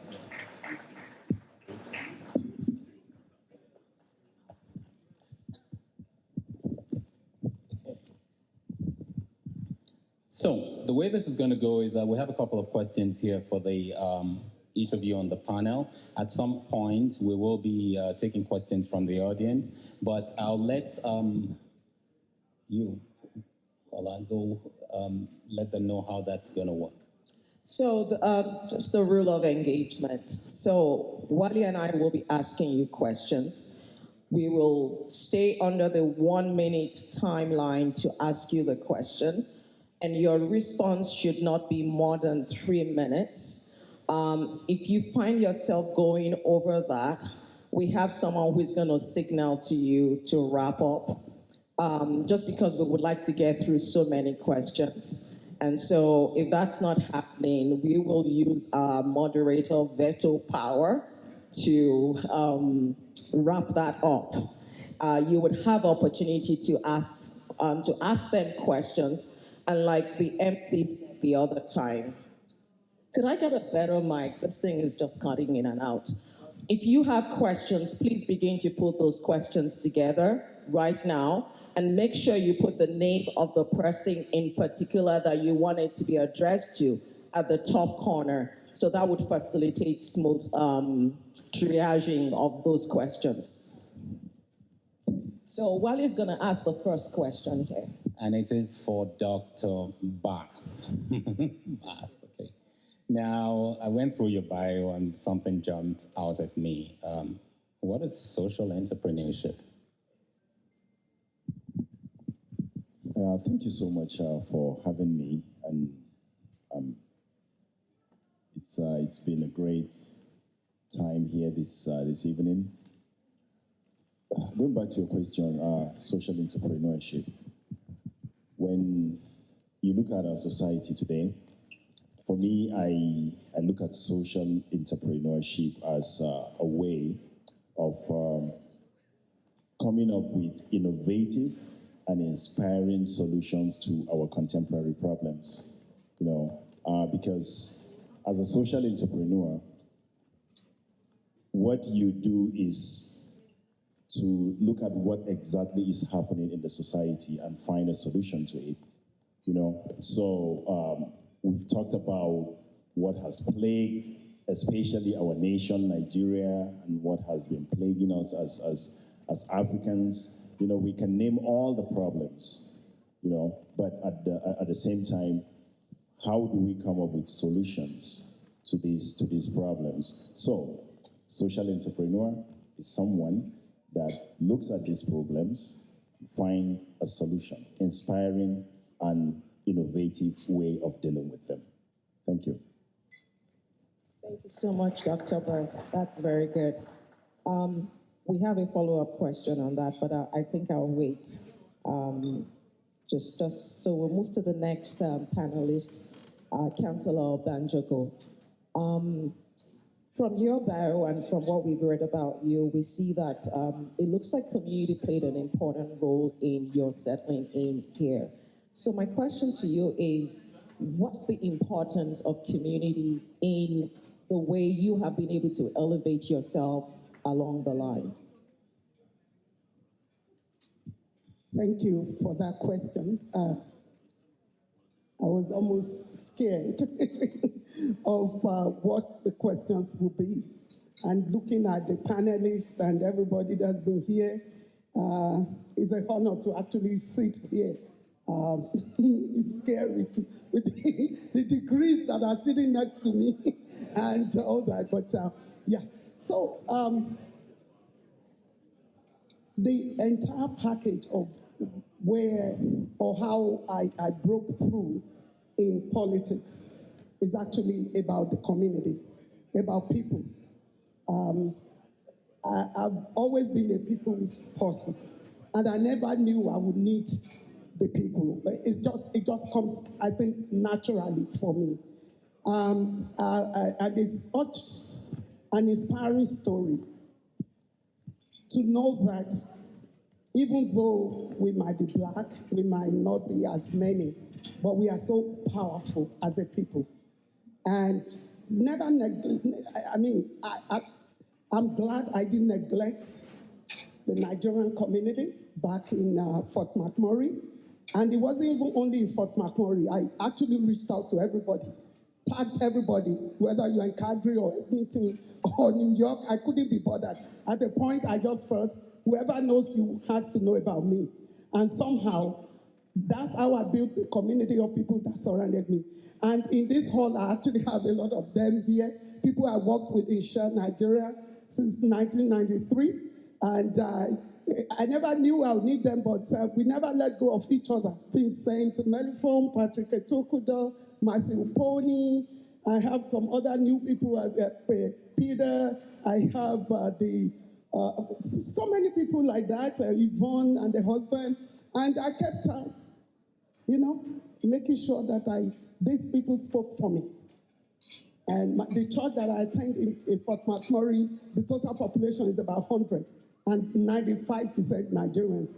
And to me, it didn't matter.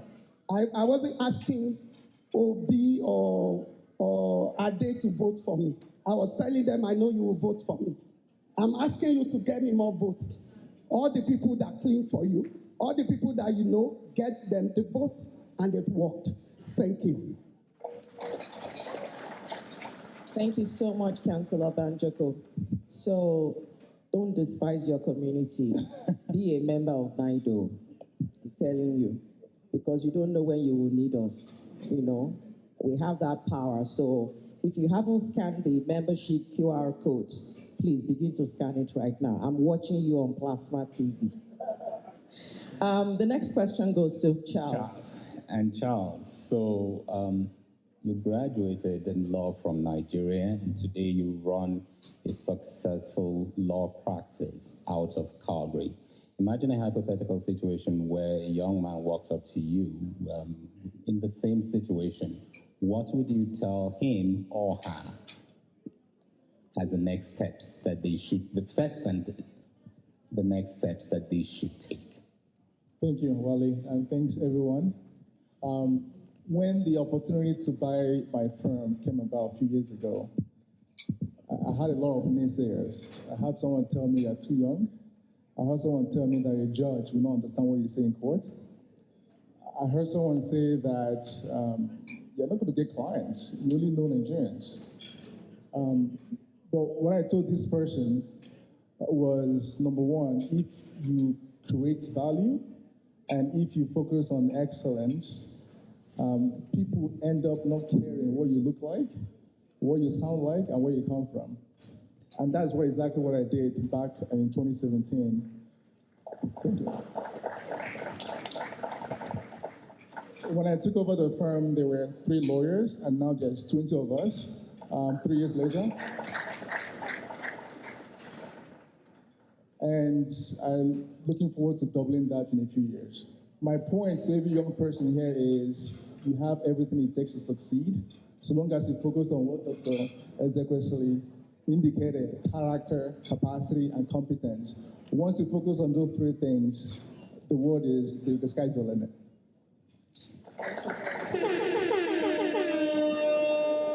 Thank you very much. The 3 C's, so always remember that. Thank you so much, Dr. Obi. We would always remember that. The next question goes to Dr. Berth. When Wally asked you the first question, he said, what is social entrepreneurship? Okay, I didn't go to too much school, okay?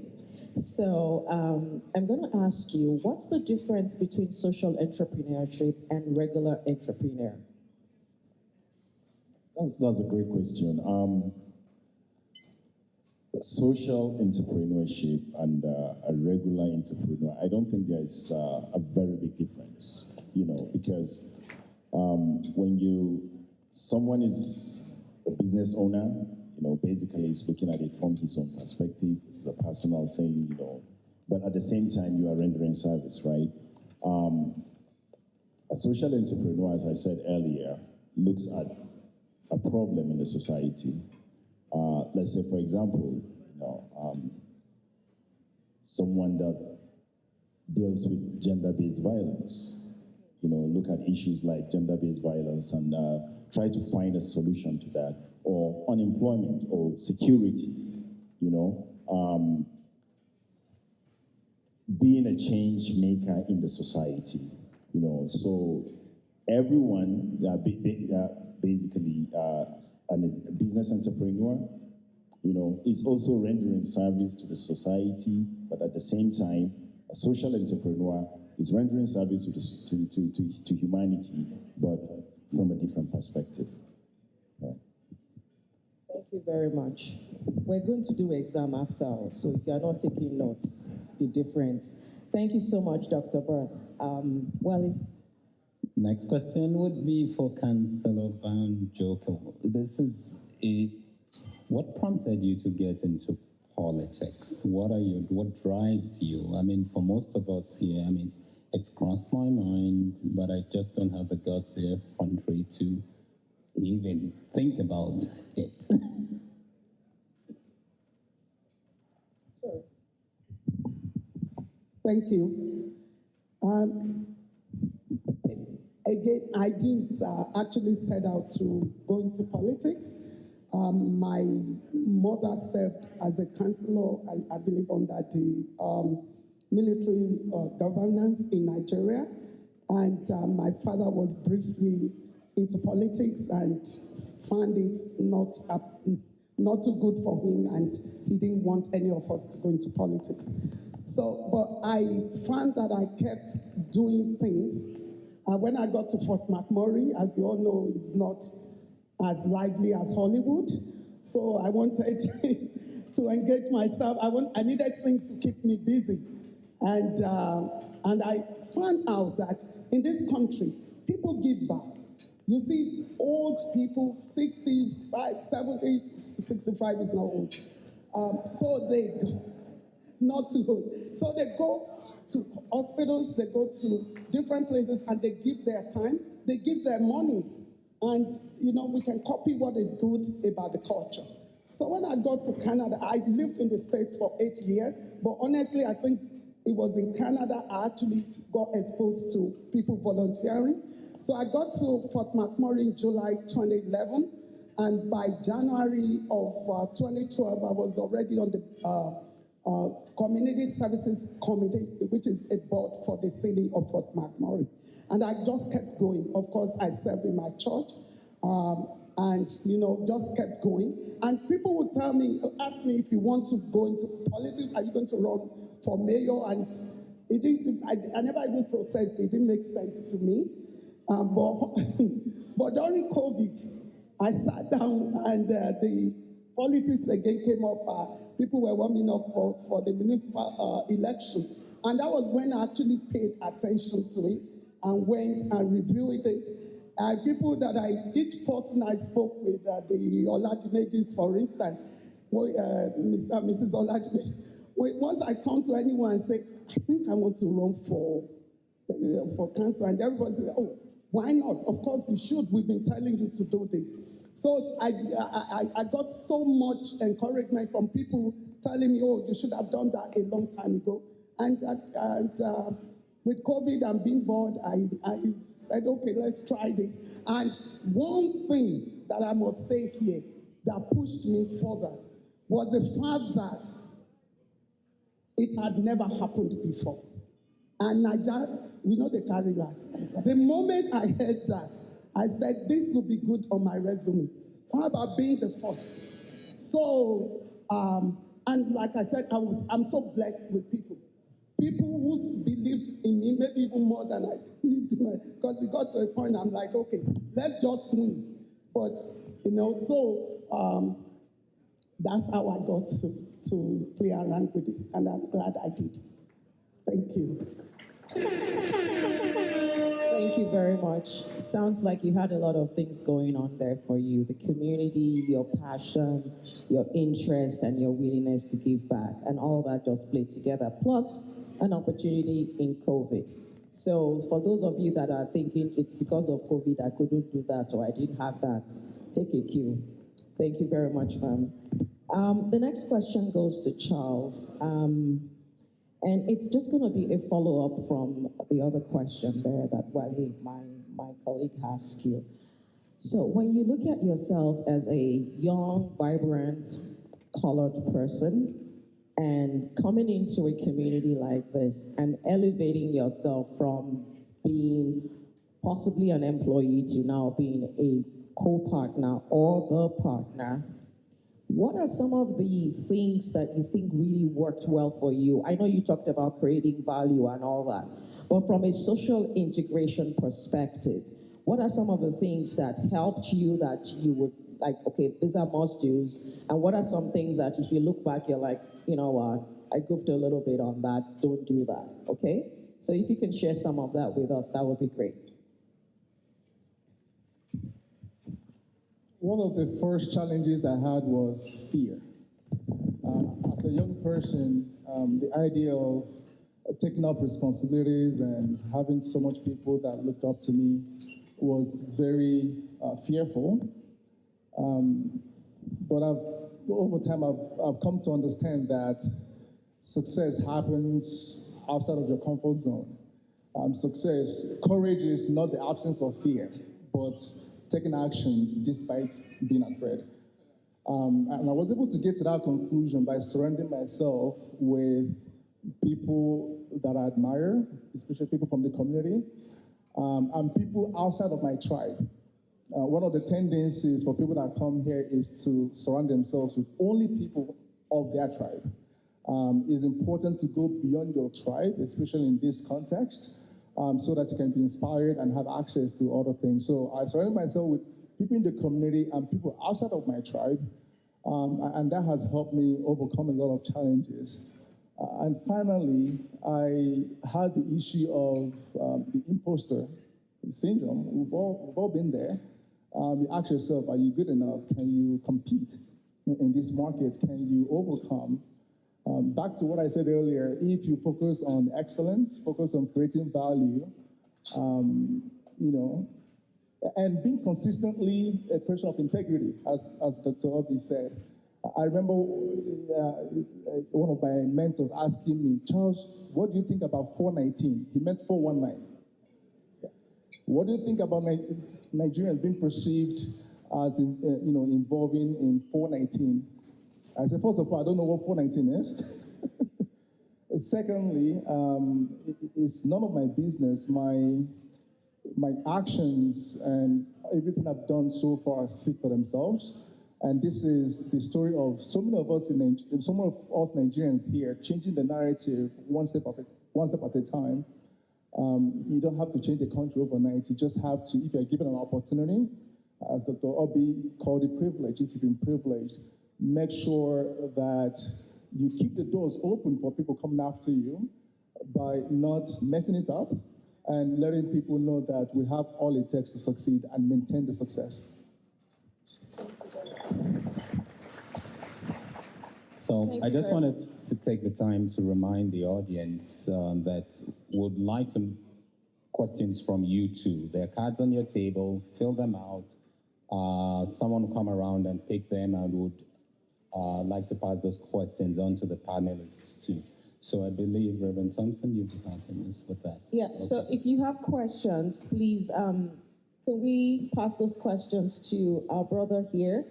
You can signal and they can come and get the question from your table so that we can add that to the, I believe most of the questions we're asking here, but if there are particular questions you'd like to drill down on, please feel free to signal, write it down, and they would come around and get that. Thanks. So the next question would be for Dr. Bath. Now, if you ever offered a time machine and an opportunity to do your career all over again, what would you do differently, if anything? It's perfect now, right? Well, that's a great question. I don't think it's really perfect right now, but the truth of the matter is, what will I do differently? I will learn from those that were there before, because most of the time we think we can do it by ourselves. You know, you find yourself trying to learn how to swim in the middle of nowhere. You know, having great mentors, I think for me, people that will really guide me and show me the ropes, not just any mentor, but great mentors, people that will always look at you in the eye and say, hey, you've messed up, maybe you should do it this way. Secondly, patience, for me, I think is key. And lastly, consistency in what you're doing and being true to yourself. Because one of the things that I've realized is that we doubt our capabilities all the time, or most of the time. You know, you have these God-given talents or God-given capabilities, but because, you know, you are in the midst of a lot of people or people that are different from you, then you feel like basically you feel inferior, you know. So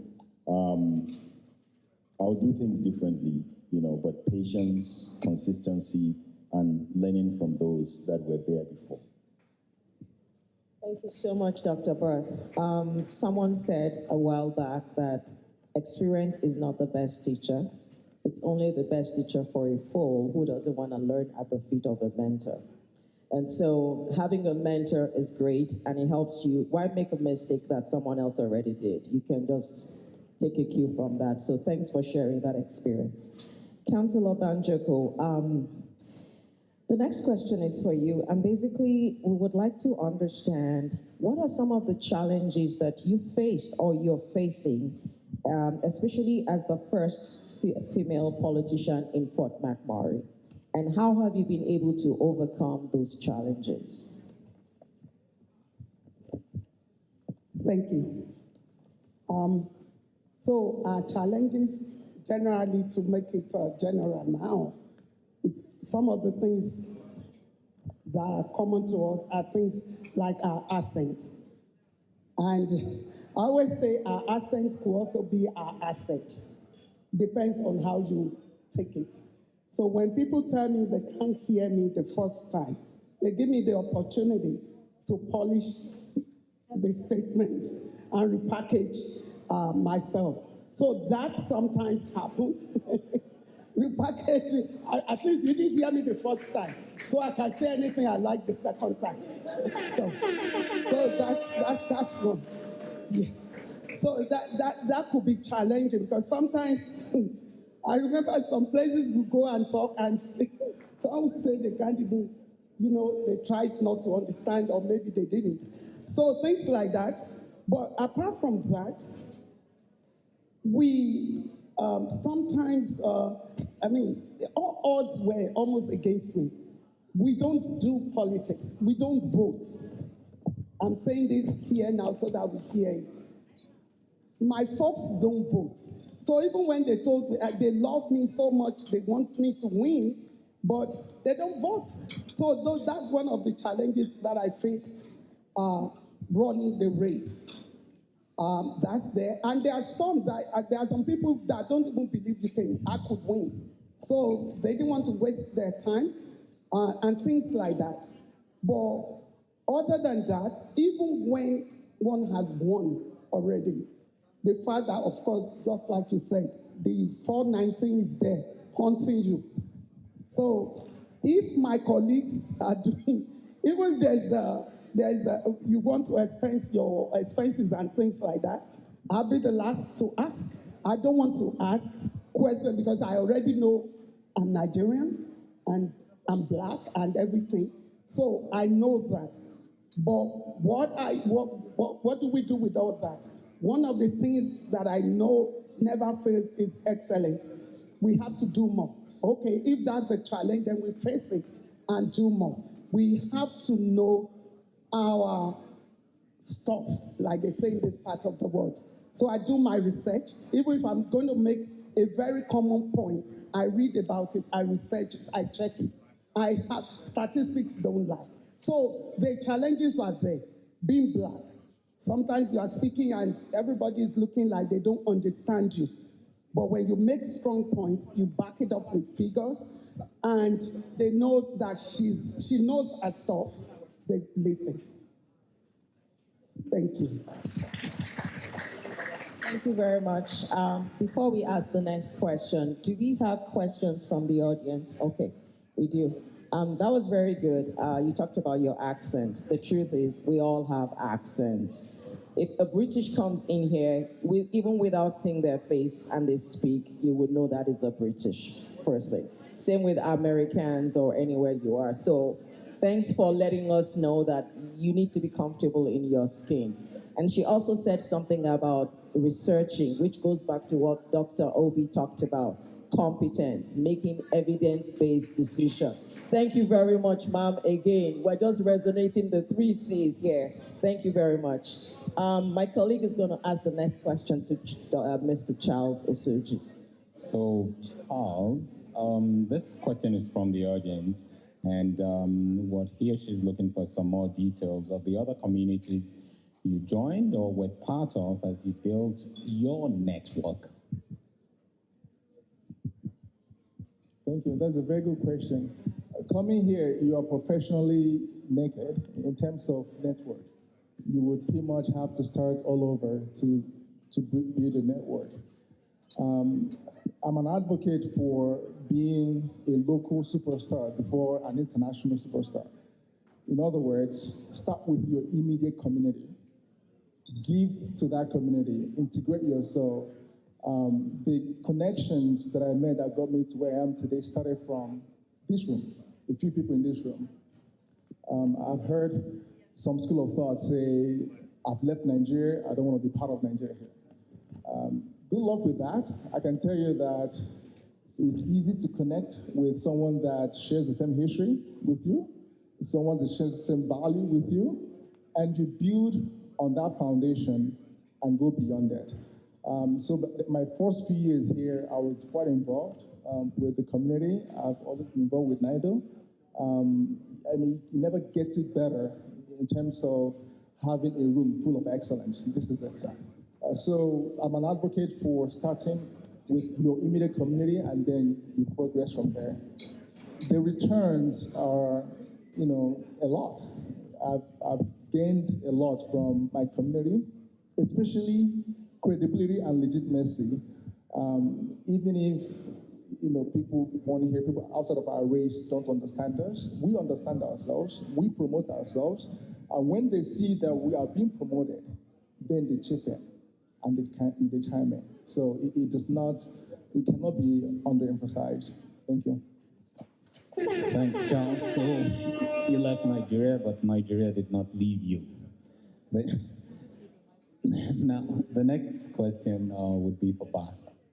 Yeah, so thank you so much, Charles, for that. I just want to chip in again. He talked about starting local. Your local here is NIDOA. So we have opportunities to volunteer to being a member. It's the safest environment for you with excellent professional. I mean, look at our president. Can we give it up to our president again?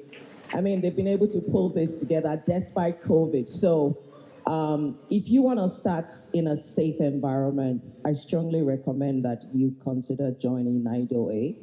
The membership on the table, you can scan them, and the executives are here. You can discuss with them. There are lots of benefits to being a member.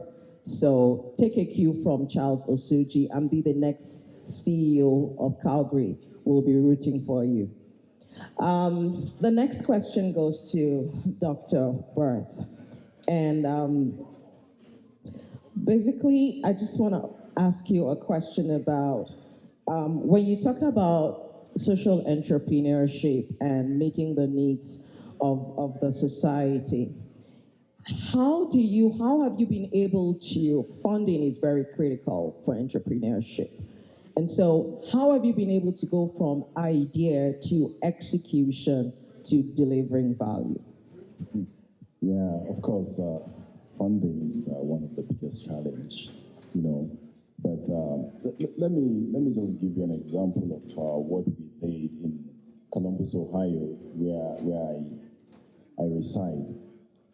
We realized that we in the African community, we don't really come together. We don't do things together. Everyone is just living in his silos. And it so happened that in Columbus, I live in a Jewish neighborhood. And I see how they do things. They interact with each other. They buy and sell from each other. And the Somalis too. You know, we have a good concentration of Somalis in Columbus, Ohio. And so a couple of us came together and we really need to change this attitude. Yeah, even though we know it's going to be challenging, but we have to start from somewhere. I listened to some Somalis, and this is what one of them said to me when we were having a conversation that, you know, in the city hall, we really need to be at the table when these conversations are being heard. So at first, it did not register. And we had that conversation a couple of years ago. And it took me a while to get myself into the city hall. Now I go back to the issue of funding. We decided to come up with an initiative. Of course, money is the issue. But we said, you know what? We realized that council members have some discretionary budget, you know, for certain things in the society. So why can't we reach out to them? And that's what I did. I just pick up my phone, I reach out to the council member. I did my research actually, and I reached out to the council member. I demanded for a meeting, you know, with the council member.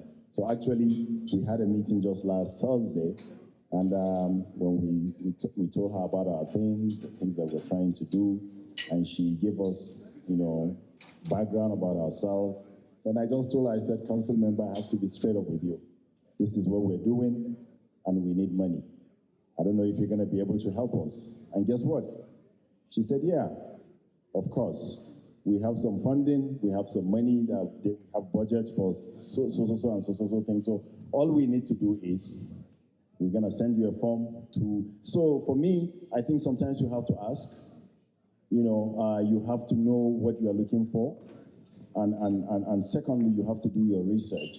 It will also take time, you know, because you don't just ask for funding and it will just come, you know. So that is what we did, and we're looking forward to involving more council members. Now that I know that all the 7 council members in my city in Columbus have discretionary budget, I'm going to reach out to the 7 of them. Thank you so much for that. So again, going back to our 3 Cs, I assume that you had the competence, because they won't just give you money because you asked. So don't go and be chasing Councillor Banjo, go and say you have discretionary budget. It's got to be based on competency. You are competent, you have the capacity, and to have sustainability in funding, that's where your character comes in. If you get the money and you don't deliver, remember Dr. Obi, what she said, though.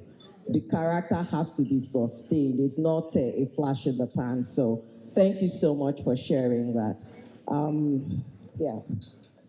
So we'll have two more questions, one for Councillor Frankie Banjoko and Charles, and wrap this up.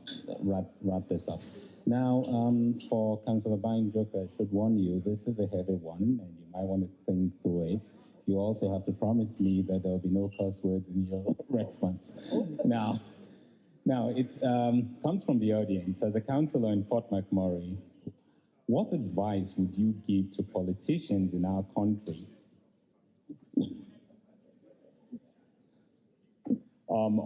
that's advice of your own as to things they should be doing differently, keeping the 3 C's in mind? Oh, thank you so much.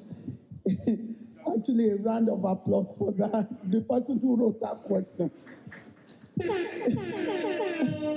Because coming here and hearing all this and going back and doing the same thing, it won't yield different results. Luckily for us here, there's even no option, so to say. You just have to play by the books. So in my experience, it's like light and darkness, almost like that. When we were told that, to go back to the beginning, when I checked, how much do I need to run for election? Folks, it's $100. After the $100, all the money that we put together were $50, $20, $100 from different people.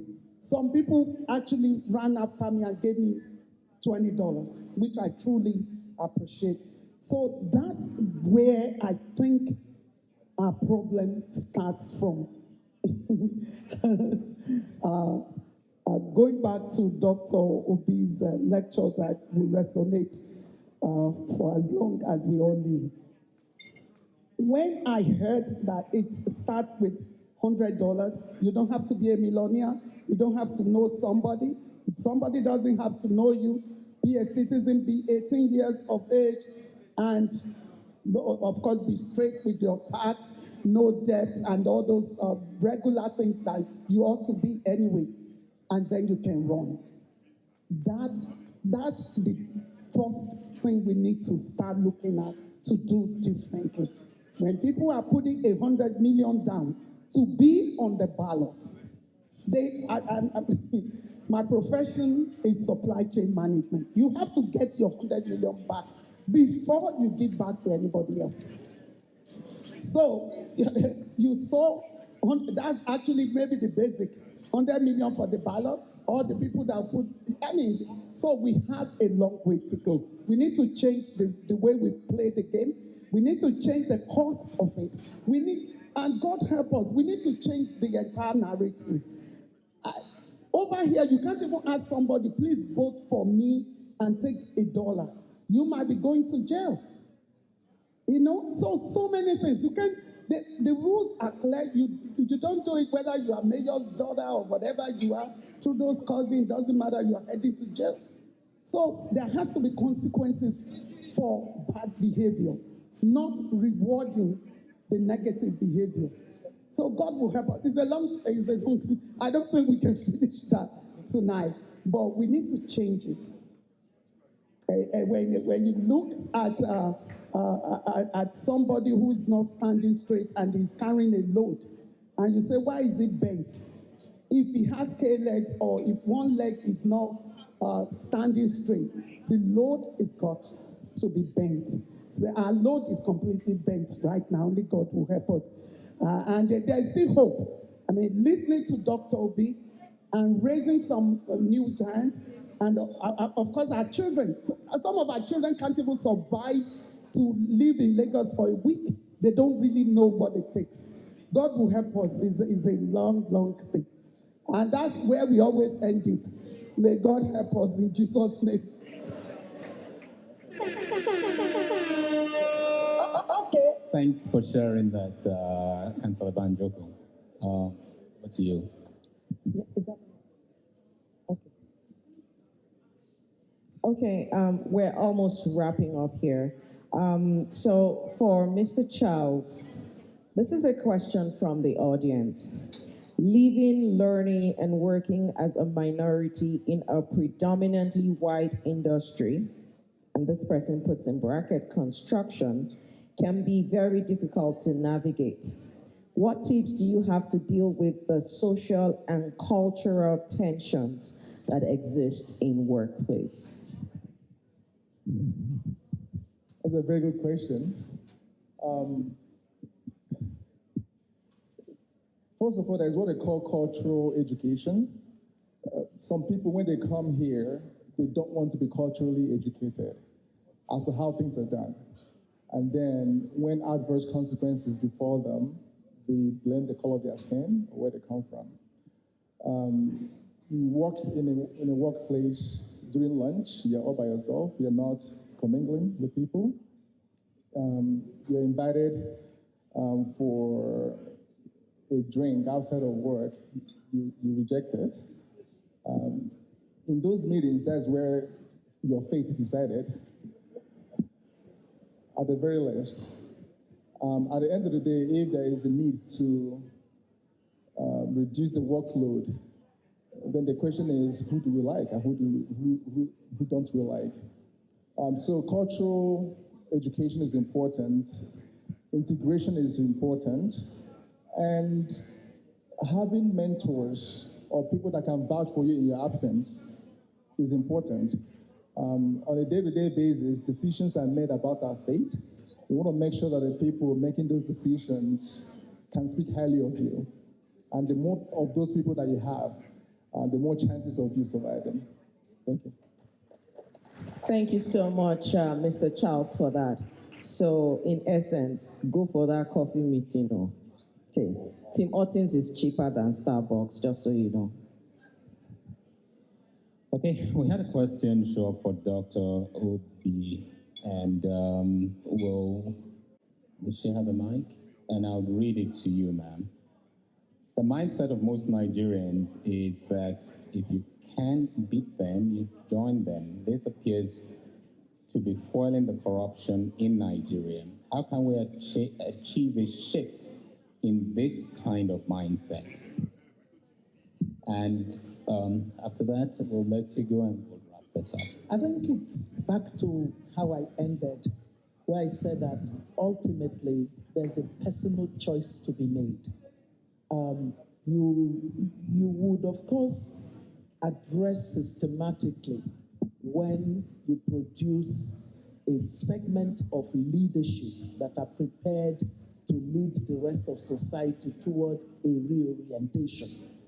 Until that happens, though, the individuals that would lead that kind of effort must be the ones who make a personal choice. When you go into government, the opportunity for corruption in a loose environment would be much, because that's what leads to corruption. What we find in Transparency International is that where there is plenty of opportunity for corruption, where the cost of corruption is low and the profit of corruption is high, there will be more corruption because you have more opportunity for it, so you would have more of it.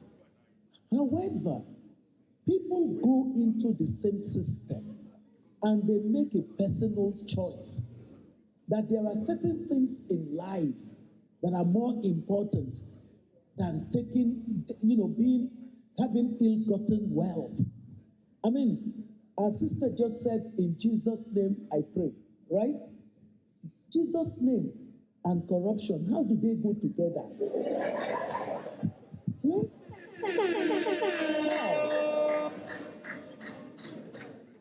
They don't go together. And one of the things, the second thing about it is your currency as an individual should not be tied to one circumstance that you found yourself. Your currency must be lasting currency.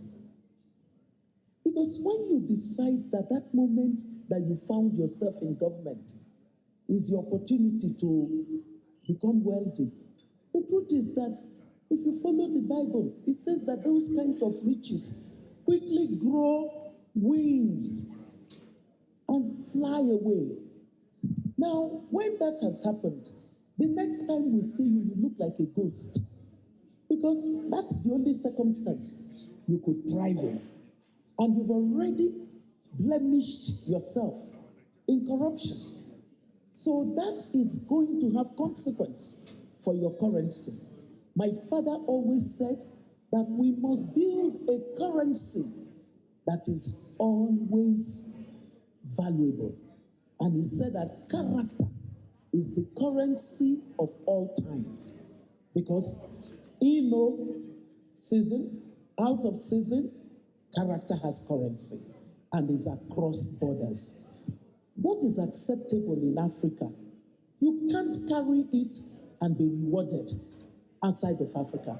If you want to play on the global league table, you can't be messing around with corruption. You can do it in Surulere, do it in Abuja. But are you going to carry it to Washington, D.C.? Are you going to take it to Brussels? No. So you have to determine. Honestly, I'm just excited that you people are talking about this. But beyond talking about it, if only 10% of those of you here would actually just go away tonight and say, this matter of character, how do we correct for it? Because after all, what is it that is deforming character? It's actually all this belly, your belly being your God. And then at the end of the day, for what? Precisely for what? You go and gather money that you've not earned.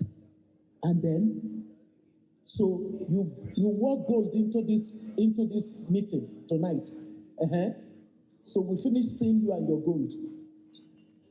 What is our business? We will just say, she wore gold though. And all of us will go home, isn't it? But you know that you're wearing worm-infested gold because it's wealth that was not earned. And the sad thing is that in our society now, people will say to you, go get breakfast, or what's that thing they say now?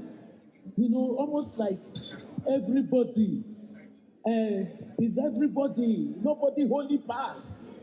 And we're training our children with that. No. You know what is even more dangerous? When people are telling society that we need to get back our values, they will look at you and say, why are you disturbing everybody?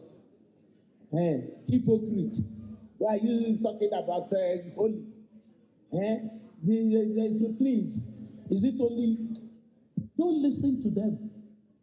You have to make a personal choice. And that personal choice is a costly one in an environment that rewards the wrong choices. But it's about you and what you have chosen to do. Thanks, Dr. Obi, for indulging us and making you a panelist, even though you didn't get one of these comfortable chairs that we're all sitting on.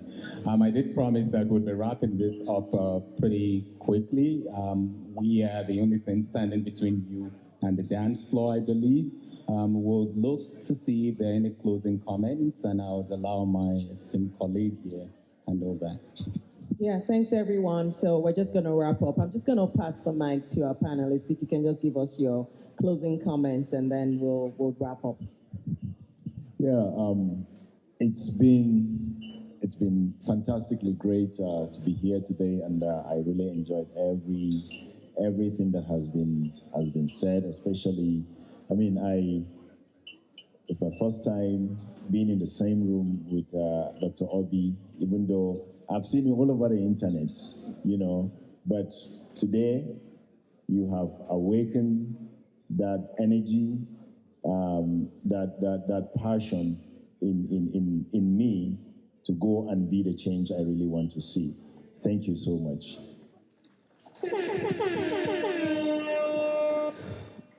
Thank you so much. I'll say it again. When I looked at the profile of everyone coming here tonight, I had to look at myself again. But nobody gets a honor unless it's been handed to him by God himself. So I take the honor and I glorify God. Thank you again for inviting me. It's been a honor to stay in the same room, to hold the same mic, and to use the same platform as all of you. It's a huge honor. And I will leave us with the words of my father. Dr. Obi actually reminded me how rich our culture and our background is. My father's slogan was one of the things that helped me through my election. And his slogan, if interpreted into English, is, if you are in a race, run like your life depends on it. You are not going to die, you are going to win. So whether it's in our offices or it's in business, let's continue to run our races like our life depends on it. The end result is a big win. Have a pleasant rest of the evening. Thank you.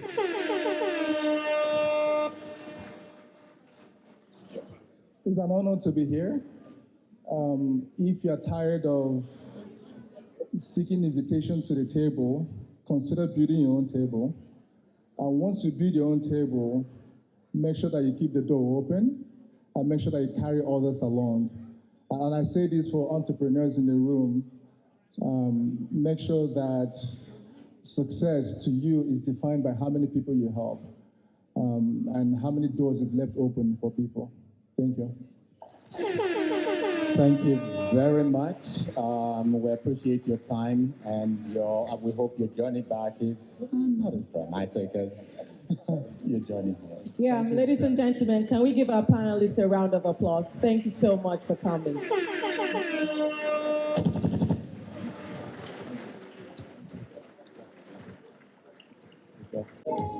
Thank you to our panelists, and also thank you to our moderators. We're getting close to the end of the evening, so we'd really appreciate your patience as we get through the final stretch. If we could keep the chatter down, it's a little bit distracting for those who are here and are intending to listen. So if you could please keep the noise down. If you would like to have any conversation, you're welcome to have that conversation in the hallway. So we're going to call up the next person to make a presentation, and he's going to be representing NIDOA Calgary today. He holds the office of the Public Relations Officer for NIDOA Calgary. I'd like you all to join me and put your hands together and give a warm welcome to Mr. Ben Nwachukwu.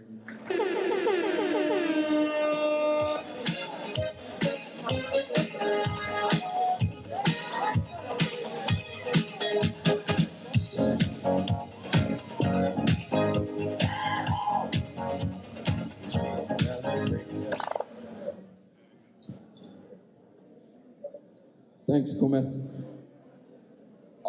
Kume, I almost texted you not to call me up because how do I top the keynote speech as well as the panel discussion? Well, good evening all. My name is Ben Nwachukwu. I am the PRO of NIDOA Calgary. First and foremost, I would like to say a very big thank you to you all for making it here today. Because you could have been anywhere else, but you chose to be here. So thank you all very much.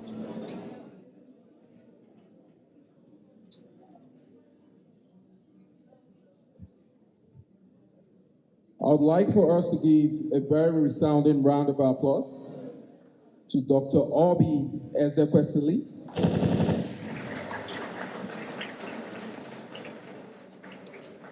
Thank you very much, Ma. You are indeed a beacon of hope to us. We need more people and more leaders like you in Nigeria. Thank you very much. And to our amazing panelists, Dr. Batts, even with all the struggle, the challenges, you made it here today. I've known Dr. Bad for over a year now, but one thing that stands out is your character, your integrity, your commitment. Thank you very much. Mrs. Funke, wow. The first Nigerian or the first African counselor? African counselor. A round of applause for her, please. Okay. Thank you so much for being you. Well, there's no need to belabor the point of what we need to do differently, but I do hope that the knowledge and insights that we gleaned from today's session has ignited a fire in us, a fire to rise beyond reasonable doubt, a fire to serve, the fire to build as one community, the fire to develop the right character, the right competence, as well as the right capacity. I have a question for us all here today, especially the Nigerian and African communities represented here today. How is it that we've achieved so much individually, but as a community, we are lagging behind? This fact is, in fact, why we are very stagnant as a community. It is clear that we need new perspective. It is clear that we need to rethink how we do things. You see, emerging leaders can only thrive in an environment where they're supported, where they have the right guardrails to grow and develop. They thrive in an environment where they can be influenced by success stories of leaders that came before them. I believe now is time for us to take action. So, ladies and gentlemen, I challenge you all here today to search within, especially our cultural leaders present here today. The African community needs you. The Nigerian community needs you. We need to lift and uplift each other. And we need a critical mass of really good leaders in our community to rise above all odds. We need to be intentional. We need to be purposeful about what we're doing as a community. So I'm challenging you all here today to build bridges, work together. How do we drive effective leadership at scale? You know, that being said, I would like us to do something different at this professional dinner. It's not all about us coming here, hearing from Dr. Obi and the amazing panelists we had on stage. We need to take action. We need to take bold actions. So today, I would like for us to recruit 20 mentors to join NIDOA Calgary. We have about 40 tables here today. And if we have a mentor representing each table, that's about 40. But I know we can do close to 50%. So, if you're a lawyer, if you're a doctor, if you're a barber, if you're a business owner, we welcome you at NIDOA. NIDOA is for everybody. And I would like to clear this misconception about NIDOA.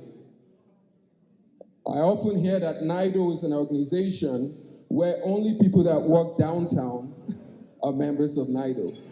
No. NIDOA is both for blue collar and white collar, whatever profession you're doing. As long as it is legal and you're making a living out of it, we want you to be part of this community. So, don't fail me today. We have 43 tables here today. If you're here with us and you would like to mentor a student, I don't want to call names. If you would like to mentor a student or be a mentor to someone who's looking to transition into another career, So let's start. Can I see some hands? Or you can stand, please. Please stand up.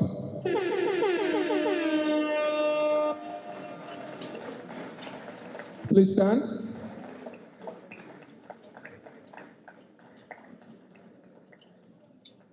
Please, can I get you all to come on stage, please? This is not an altar call, but I'll make it brief.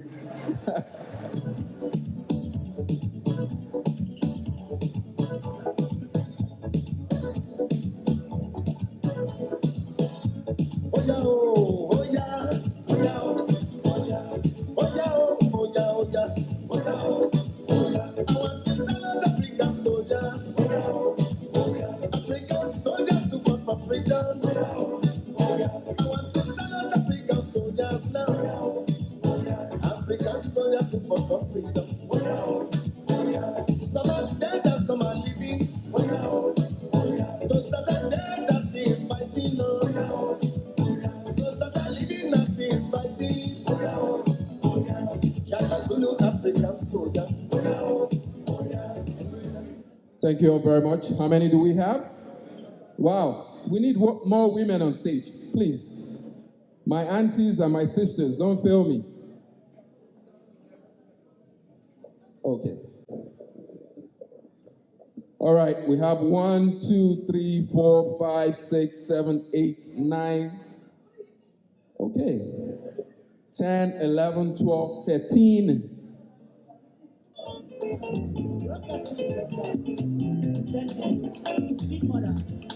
Sweet mother, I never forget you for the summer when you suffer for me. Sweet mother, I never forget you for the summer when you suffer for me. Thank you all very much. Wow, this is amazing. We have 18 people on stage, so very close to 20. You're leaving? Oh, wow.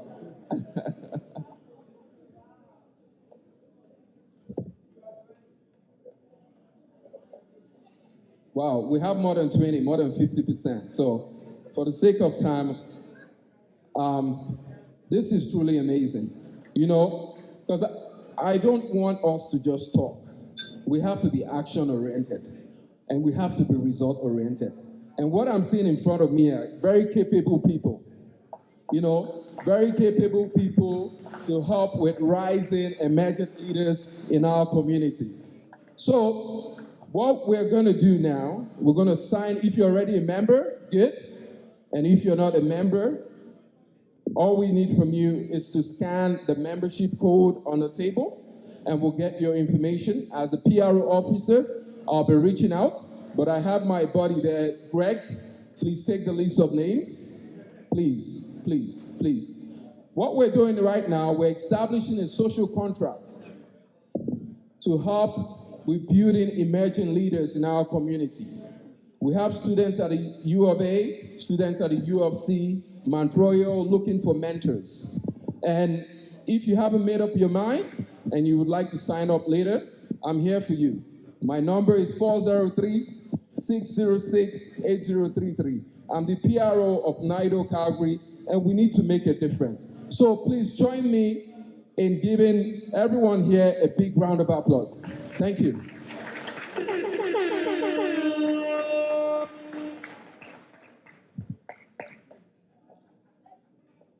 Oh, this is great. This is great. Too many times we have functions like this where we just talk, but we need to be action-oriented.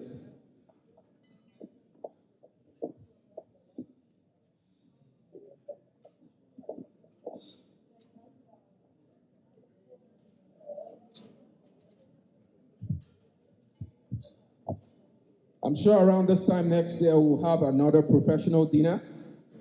And I pledge to everyone in this room today, we'll provide a feedback on how much progress we're making on this mentorship program. So here at NIDOA, we do have a mentorship program where we do our best possible to pair mentors with mentees. We also have professional development program where we try to bring in, subject matter experts, thought leaders from different parts of our community to speak on different topics. And last but not the least, we do have networking and collaboration activities that we do organize from time to time. So this is truly amazing. I appreciate you all for coming up. I'll be in touch. Thank you all very much, and may God bless you. Thank you very much, Ben, for that call to action. I thought he was just going to say, sign up and go home. But Ben really made sure that people came out and, we really value accountability. I think that's very important. And even those that didn't come out and saw that it's not that difficult to really get plugged in and volunteer, I think is really amazing to see. So we really, really appreciate those who came near and far to come and speak to us today, our panelists, moderators, and speakers. And so we have some small tokens of appreciation for them. So I know certain people have been assigned to present gifts. So if you're supposed to present a gift to one of the speakers or panelists, please make your way to the front. Reverend Kenny Thompson, Mrs. Ayo Derinde, Mrs. Biola Olatono, Mr. Bayo Okunola, Mr. Uche Bizie, and Mr. Philip Eto. If you can please make your way over to the front here, and then we'll do a quick gift presentation. So we'll call the speakers up to the front by name, and one of our able representatives will present you with a token.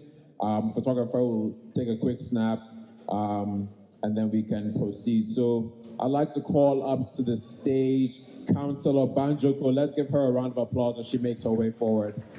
My baby, my lover, so honey, let me hold you, let me love you forever. Oh yeah, oh yeah, oh yeah, oh yeah. Here's a story that I must tell. My woman lifted me from hell. Okay, up next, I'd like to call up Dr. Bart Shepkong. Let's welcome up Dr. Bart Shepkong. Let's give him a round of applause. Hey! I'm in love. Are you in love? Mama, you done make me fall in love. All right, up next, we'd like to welcome up Calgary's favorite lawyer. Please welcome up Mr. Charles Osuji. Let's give him a round of applause.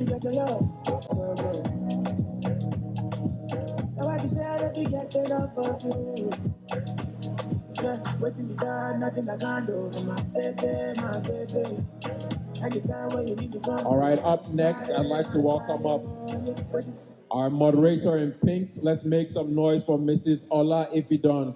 Let's welcome her up to the front. And I didn't like the way you enter the motor. I don't choco. I don't choco. No. All right, up next, we have one of the most best dressed men I know. Please welcome up Mr. Wale Balogun to the stage. Let's welcome up Mr. Wale Balogun. You know I'm just that type. No, them no fit kill my vibe. Them no fit kill my vibe.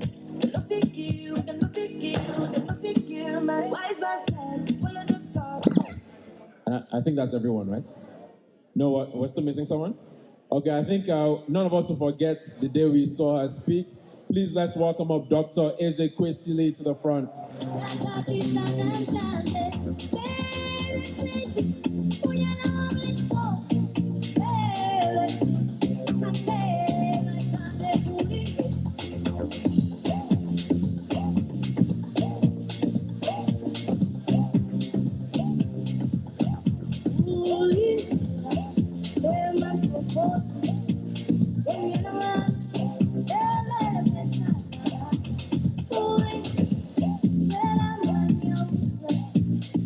Thank you so very much.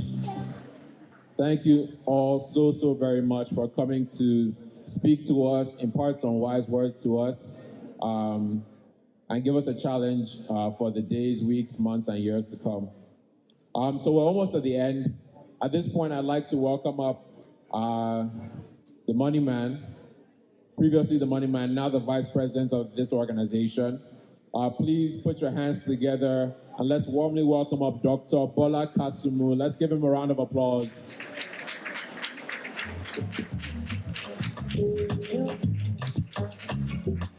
Thank you, MC. You know, the way you know that the least desirable position and the least important position of an organization is the vice president is, number one, he gets to speak when half the hall is gone, and then the other half is either taking pictures or greeting one another, right? But it's okay. And the second thing is, he only gets to say good night and thank you. But you know, that's okay. First of all, I want to give it up to our president.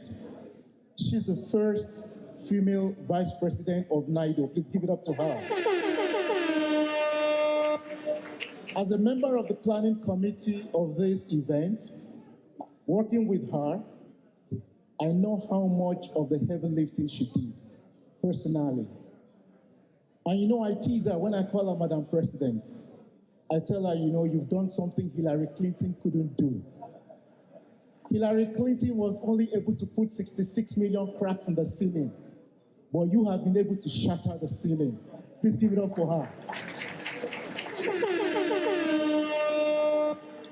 The only problem is, you know, thank God this place does not have a glass ceiling. Otherwise, we'll all be in trouble. So thank you very much, Madam President. Very honored to be serving with you. To our MC, come here. Thank you so much. Please give it up for him.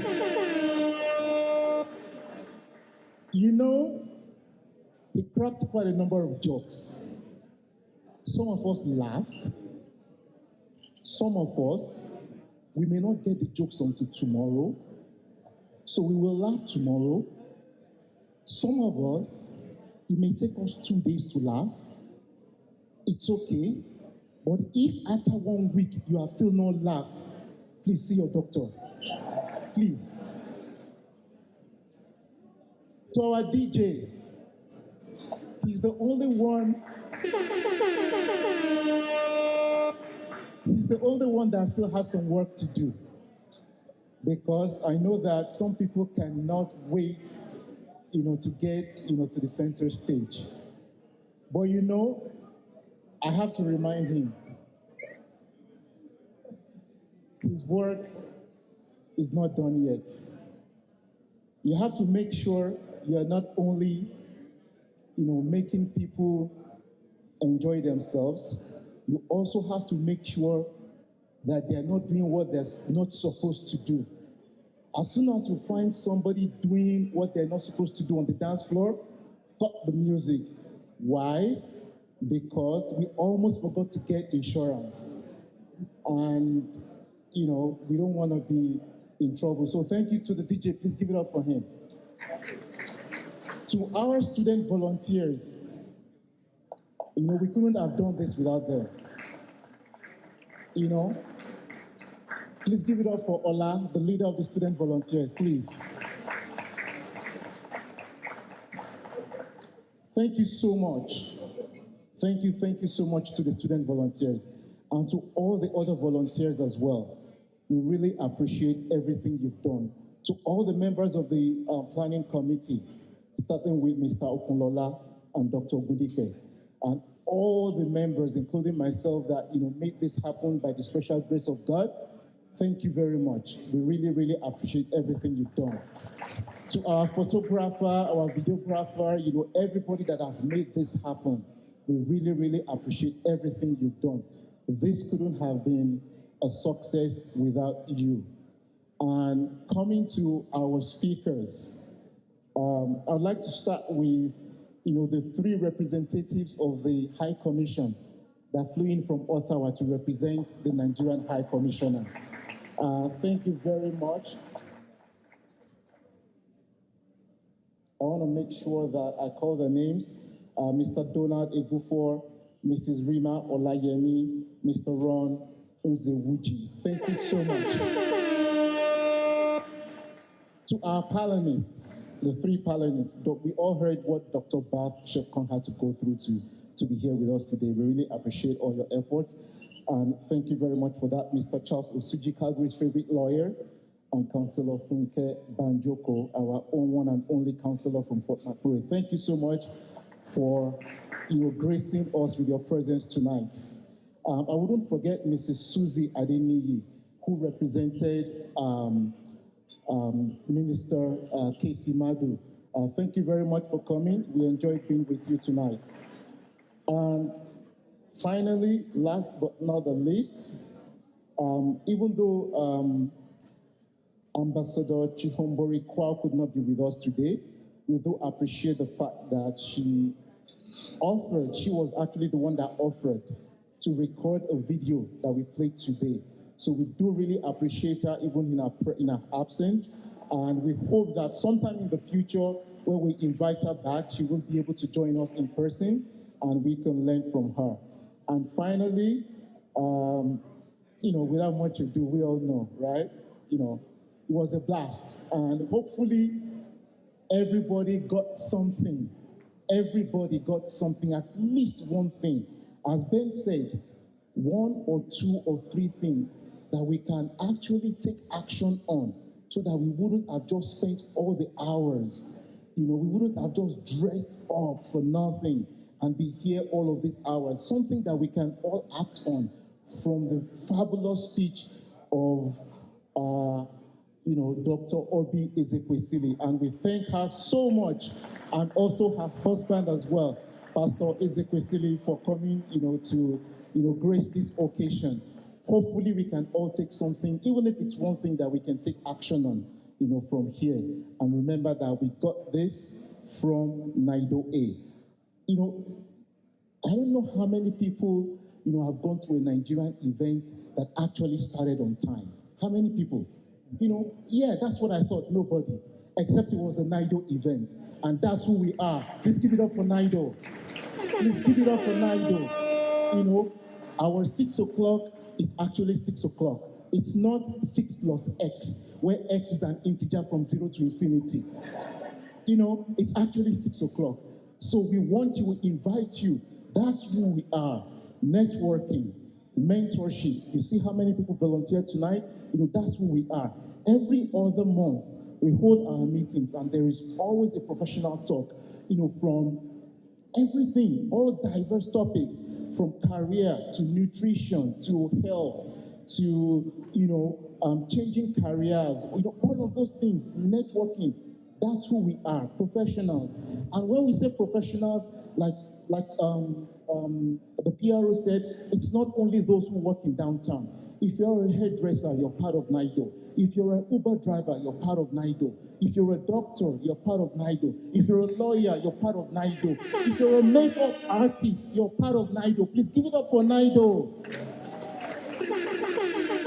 Everybody is invited. Please come and be a part of NIDO, because this is where things happen. We want to be at our best. We want to be a shining example for all other communities here in Calgary, in Canada, and most importantly, back at home in Nigeria. I hope I have not missed anybody. Otherwise, I'll be in trouble with my president. I haven't missed anybody? The sponsors, thank you for reminding me, all of our sponsors, from the diamond sponsors, the platinum sponsors, the gold sponsors, the silver sponsors, the bronze sponsors, and the individual donors. We do appreciate everything you've done. Thank you so much for making this happen. It couldn't have happened without you. Thank you for all of your contributions, financial, your presence, your energy, your time, your volunteering, everything. We do appreciate it, and we hope that you will all come. For those that haven't joined NIDO yet, please scan and be a part of NIDO. Thank you so much. Good night and God bless.